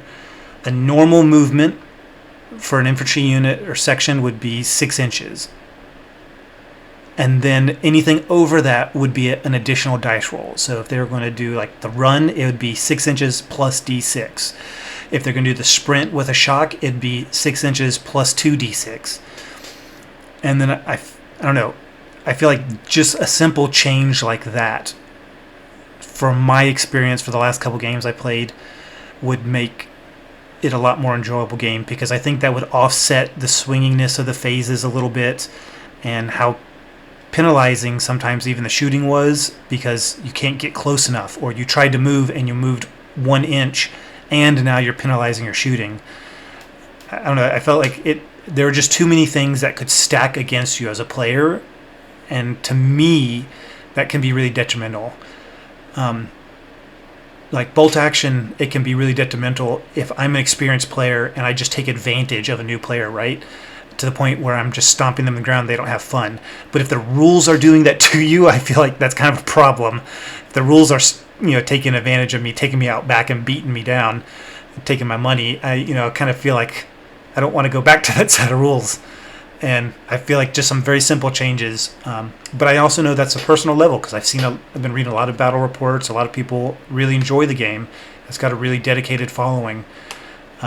So maybe I'm just unlucky. But I don't know how many people are house ruling things. I'd be interested for people's feedback on these two games. How much do you actually house rule? Or do you take the games at rules as written? So, yeah, that's really it for me. But all of that being said, I think they're two pretty solid sets of rules. What about you? Were there any it factors, any categories you thought were more important than others? Or? You bring up a lot of great points on the it factor for me. it is. I do think we did a decent job in talking of the sections, but I wanted to weight these a little bit more. I'll start with bolt action. I think, what are you getting out of the game? And I think the it factor for me kind of comes down to fun. Is the game fun to play? Is it, you get a good time out of the game? And I think with it being that, a little bit of a distilled down ease of entry and giving you that theatrical World War II feel, most of the times when I'm playing bolt action, even if it's the last two raw or this, close combat assault happens in the middle of a town square in a building and shots are ringing out, or you're sprinting a unit across a field and you're getting a flat gun shot at you, something like Saving Private Ryan's going on. I get that feel. It's fun. It's exciting. I think a safety net of the game, in this it factor is it's pretty survivable. You can make bad decisions, and going down being -2 to hit might not be very realistic in the middle of a road, but you can kind of come out of them. I haven't been to that game yet where you totally get tabled by something. I've seen it I've heard of it happening and things like that in bolt action, but middle of the road, generic army, you're going to have a shot at it, you're going to have a chance in the game, and you're more or less going to have a good time. Yeah, you might have failed some morale rolls and you'll remember those things, but it's not impossible. And the armies are so diverse, but yet so standardized that you've got a decent feel. You can take a horde army versus an all-veteran army. You can take you can play ahistorical, just pickup games, 1940 versus some other army, and you've got a decent shot, or you're probably going to have a decent game, all things considered. And so most of the games I've walked away from bolt action, even when I've gotten my teeth kicked in, which has probably been more times than not, it's been a good kind of fun game, and I haven't walked away with the feel badsies. So for that fun, I think bolt action is definitely going to get finally a 10 from me, me being the candy man. And that's going to just a highlight of how much I've enjoyed that game, what the rule writer is trying to do.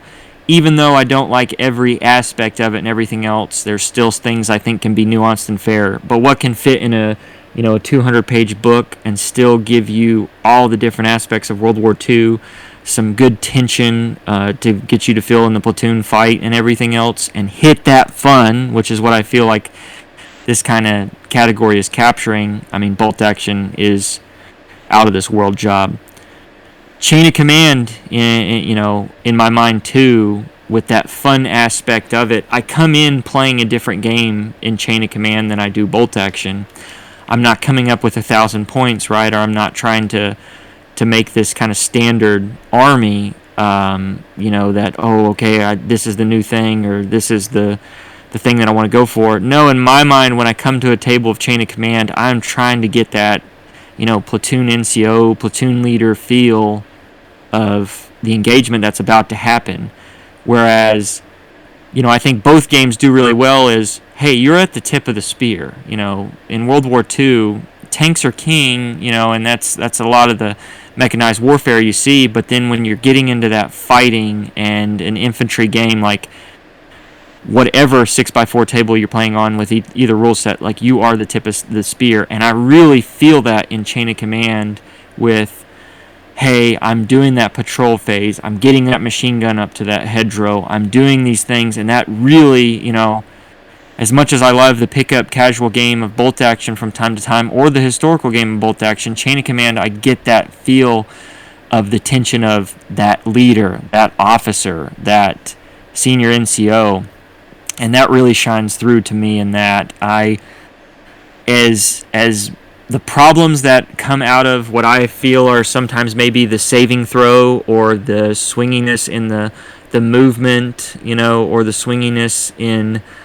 some of the phases, I still get that tension, and I try to meet the game where it's at, and I think that's what Too Fat Lardies, they're trying to get through as well, is that nothing's promised, and as much as I want to be critical of that, the coming at the idea of feeling what that platoon leader or platoon senior NCO is feeling, like, I definitely get that. And if you're looking for that, you're going to have fun playing that rule set. And so, again, a testament to both of these games, but I give Chain of Command a 10 as well, because I think it hits what it's going for, in that section. And I want to weight that even more here in saying, that tension, whether as much as we want to talk about it's unrealistic or not, I still think it is achieving that, and it does a superb job of it. I mean, I've heard those reviews where, talking about measurements and all of those things, they wanted to make sure, the Too Fat Lardies, that, the game was kind of maybe not rewarding good tactics, but it felt like you were that platoon, and it felt like you were going to do what that platoon would do in combat. And the support, rules, all of those things seem so tied in with historically feeling like how that platoon leader or platoon commander or senior NCO would feel. And so that's why I think it definitely gets that score from me. And even though, and I can tell you, James Rogers kicked my teeth in even when he was showing me the game, which I thank him so much for that, I still had fun. It still gave me that feel, and I was like, oh, wow, this is just opening up kind of another world of something, another way to look at platoon World War II combat in a different way and get something else out of it. So with all of those sections and all of those, tied in scores, Windhurst, where do you score both games with your final tally? 10 sections, possible of 10 points in each one. What do those games kind of break down finally for you? So overall, they actually, surprisingly, even though it sounded like I was probably really out to get Chain of Command, they came in very close, but probably a bit lower than you. So I gave Bolt Action overall, ended up with a 72 out of a possible 100, and Chain of Command a 70. And I think that just kind of reflects that neither rule set's a perfect fit, I think, for the feeling of a game I'm looking for. I think they both have great things going for them, and they can both be fun, but they don't just quite scratch the itch for me. And I think that kind of reflected in the scores. What about you? Yeah, so I scored them, again, Bolt Action, I got an 83.5. I thought it was, it's ahead of its time. It's been on top here for the last 10 years. I felt like it's brought so many people into the wargaming community, especially from a sci-fi game of a company who will not be named, the 1940K that it's kind of become. But I think it just is superior in a lot of its marks, and I think it's that, that's evident in the amount of people that play the game, pick it up, and the critics of it. Everybody's going to complain about something.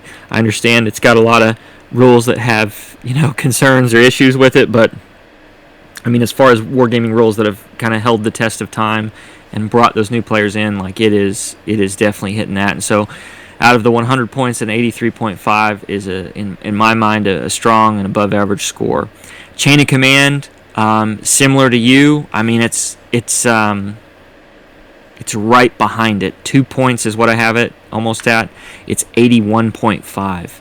And I think it is on the heels of Bolt Action. Again, the only tip of the cap I give to Bolt Action is the kind of wide audience that it captures. I think that a lot of the frictions and stuff in the rules that I see in Chain of Command, or the dislikes, I think it has a purpose, and I think it really strives to that audience who wants to play that narrative World War II game with a lot of tension, kind of outside other than the firing and those things of me fighting you. But I think it hits the nail on the head, and that's why both of these rule sets I think they hold their own. They've been out for decades. They have sabbatical, this awesome following of people. So I definitely recommend anybody listening, if you haven't played them, pick them up. Do yourself a favor, pick them up. I think you'll enjoy it. And, you'll find people that are definitely loyal to the systems. Locally here in Nashville, there's James Rogers. He is always up for giving people demos. Definitely helped me out. He's got a great Primusol Bridge scenario that he's run. Look at the Track and Hold Club again. And then Bolt Action, running events, historical scenarios. I've done my fair share of that. I'm right now in Tennessee. So those two people for chain of command and bolt action, definitely look us up. But really, I would say, do yourself a favor and pick up these rule sets, because they're good, and I think they'll hold up. And if World War II platoon skirmish level combat is what you're looking for, it might not be everybody's cup of tea, and there are going to be some things that perturb you. I think me and Windhurst are pretty famous for rolling ones, so yeah, it struggles when our guys are running, and maybe that's why we like bolt action, because we always pass our orders test and our morale test because we roll like crap. But yeah, I definitely would recommend anybody to pick them up. I'll hand it back over to you, Windhurst, for our next section. Yep. So I think we've talked enough about going over these two rules and comparing them. We would like your all's feedback on, this is our first time doing a rules comparison or deep dive into rules. Let us know what you think. We kind of talked about these rules now for about 3 hours, and a little bit extra on the first section, intro and then outro we're about to do. But let us know what you think, and then if we need to change the format up a little bit, maybe to cut down on time, we just do one rule an episode. The comparison. Yeah, it might. It's definitely going to add time. So yeah, we're interested in thoughts. But it's the first time we tried something like this, so let us know what you think. But yeah, just to wrap us up. So we always like to end each episode with 2 sections. The first one is our kit bag, and just something, a tool, trick, a tip, something you can take with you and use, and something I kind of recently finally gave a try is super glue with a spray activator. And I knew these existed. I had them on like my shopping list for a while, and I finally decided to get one because I had a whole bunch of MDF terrain I was going to work on, and I've only had one brand so far, so I don't really necessarily want to recommend a brand, but its utility in putting MDF terrain or stuff together, it really goes a long way if you want to use super glue for that, because you can glue a section, hold it together, hit it with the activator, and then at the very least all the exposed glue that has oozed out hardens. And I just felt like it made putting stuff together so much easier. I had a lot less glue on my fingers. It was falling apart on me a lot less. But I know a lot of people don't recommend using super glue for MDF. I do, and I haven't had too many problems with it. But super glue with an activator seems to really be useful. Kentucky, do you have anything with glues, super glues, or hobby glues you wanted to recommend? I only have 4 types. I've never changed. I do the Elmer's, right? The standard Elmer's on MDF and stuff. I think I'm going to try your activator stuff, so I look forward to you sending me messages on which ones you recommend, because what you're talking about with the ESA stuff, it sounds like something I need to definitely look into. I use Instacure a lot on metal models. I think you can get it at most hobby shops. I use like the purple bottle one, gap filling medium, and I kind of stand by that. That stuff is metal models and heads breaking off and everything. Glues I've used in the past, I've always had that issue, or hated a spear stay in a hand or something, a weapon or anything like that, a shield. But with that glue, I've never really had an issue, and I mean, it's stood up the test of time. I use that on all my metal models, the Instacure. I hate giving money to GW and Citadel, but I definitely use their paints and stuff. I think the one thing that I use as far as glue is that Citadel plastic glue, where it just kind of welds plastic models together. That was a game changer for me with plastics. The Citadel stuff is, I used to use super glue on plastics and other just like regular glue, and you'd have a plastic model pop off if it hit a hard floor or something like that, maybe, or lose a spear or something. And with that kind of welding or whatever it does to fuse both the plastic pieces together, it's just, I stand behind that. I will throw as much money as, it's up to like $7 now or something crazy. I'm gonna look at the back of one. It is nuts, but $7.98. I'm looking at one right now, and I paid $8. Wow, man, I'm a dummy. No, but I stand behind the Citadel stuff. It is the plastic glue. It really has helped out. If anybody has any other recommendations, I'm definitely looking forward to getting with Windhurst on his activator stuff. But what kind of glue do you use, and those things, please let us know. It's always good to get tips and tricks for you guys, and Windhurst, I plan on stealing his here shortly on my next MDF project. We'll move on from there now to one of our last projects is the scouting report. So Windhurst, what do you have on your table, or what's coming up next in your event queue and all of those things for your scouting report? Yeah, so I think the last one I mentioned I was going to do the big battle group game at the local event place, Big Battles, and that was phenomenal. It was an amazing 2-day event. I have never participated or experienced something like that. It was a blast. It's a great thing. I highly recommend you checking them out if you live anywhere close to southwest England. But that was a lot of fun. I moved, just got in the house, just have the room set up. As far as short-term projects, I am nearly done with the Norman kind of Mott and Bailey and Fortified Manor Castle stuff from Sarah Precision. I just today finished all the walls, and I'm about to finish the Mott Tower and the mound that goes on. That'll probably be finished by the time this episode goes live. And then I'm going on vacation. I'm going to go on about 9 or 10 days going to my wife and I are going to Austria and Switzerland, and going to go see the Eagle's Nest while we're out there. So been getting some games in with the kids. Look forward to get some more games in with them, but that's kind of all I've got coming up. That'll give us through about the mid of the month and into the next episode. What about you? The manor looks awesome, man. The foliage you just did, I think you were posting some on that stuff. The projects look great. I see you got some gunfighters coming up on your table too, so it sounds like you might not get those painted before you go on vacation, but I look forward to seeing you continue this dive in the Wild West. As far as I go, a lot of gaming that happened. Played that Weekender of Battle Group. Played a lot of stuff on a Normandy campaign. For what we had going on. Played those games of Chain of Command with James. Look forward to getting more games of Chain of Command in with him.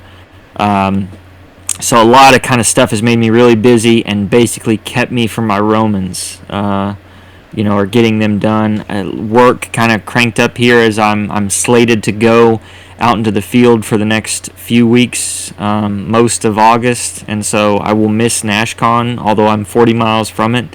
I will be out in the woods hanging out. Should have gone Air Force. Sorry. Go ahead. Should have gone Air Force. Sorry, just got to. Yeah. Should have gone Air Force. That's right. Yeah. Messed up. But no. So I'll miss NashCon, although I'm probably the closest the Army's ever going to put me towards it. So that's a shame. And a lot of good games, a lot of people I love running into and saying all that and meeting them. And with work kicking up, it was hard to get the games I needed to get in to be a good steward of the campaign that we're gotten going on. And my friend coming in, we got that big, like 10 games of Battle Group in a weekend and everything else. And then was going to start cranking on the Romans, and James Napier, who's big in the Bolt Action Group in Louisville, Kentucky, was taking over this event called Desert Sun, and all the effort and stuff he was putting into it, it just ended up happening this last weekend on Saturday, and he had a good showing for a first-time event. Amazing prize support, amazing terrain, amazing theme, a North African. So was able to just get that in, and again kept me from our Romans, but well worth it, man. James put on an outstanding event with Scott helping him. It was so cool to have a thematic desert event with desert rules being in the game. Your infantry can be dehydrated when you try to run. Your tanks and stuff are going to be shooting at long distance. We had some dust come from vehicles that were running. It was just so cool. A great event, hands down, and the opponents really made it as well. So look forward to more of stuff that James is going to do and participating in that.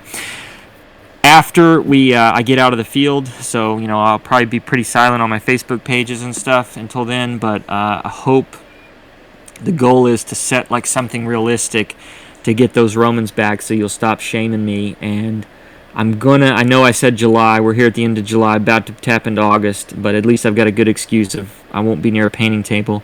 But hopefully September, mid-September, I've got the Roman Legion completely done, so that's another 24 cavalry in the infantry units I still haven't finished. I'm going to try to shoot for that and make it to where I'm starting to get, I'll hopefully demo that for a few people and roll in, and really look forward to. I know Scott had even talked about playing some. He was going to bring down Test of Honor to play it here at the local club that I'm at, and demo it for us. There's talks of with some other guys up there in Nashville playing Sharps Practice, doing some other games and getting them in. So I don't know. We'll see exactly what is on the front line for when I get back, but projects and gaming will definitely, after being out in the woods for that long, will be on my my to-do list. Especially probably looking and being jealous of your pictures of your vacation. Yeah, feel free to send me those while I'm out eating an MRE, a meal out of a bag or something, if you want to. That's okay. You want to have self-service anyway. Yeah, that's true. That's true. But no, just wanted to say again to the group, I've finished my scouting report. Thanks so much for everything that you guys do and listening to us today. Really look forward to getting your feedback on this episode. We wanted to really try to do something where it was a side-by-side comparison, being objectively fair as we could.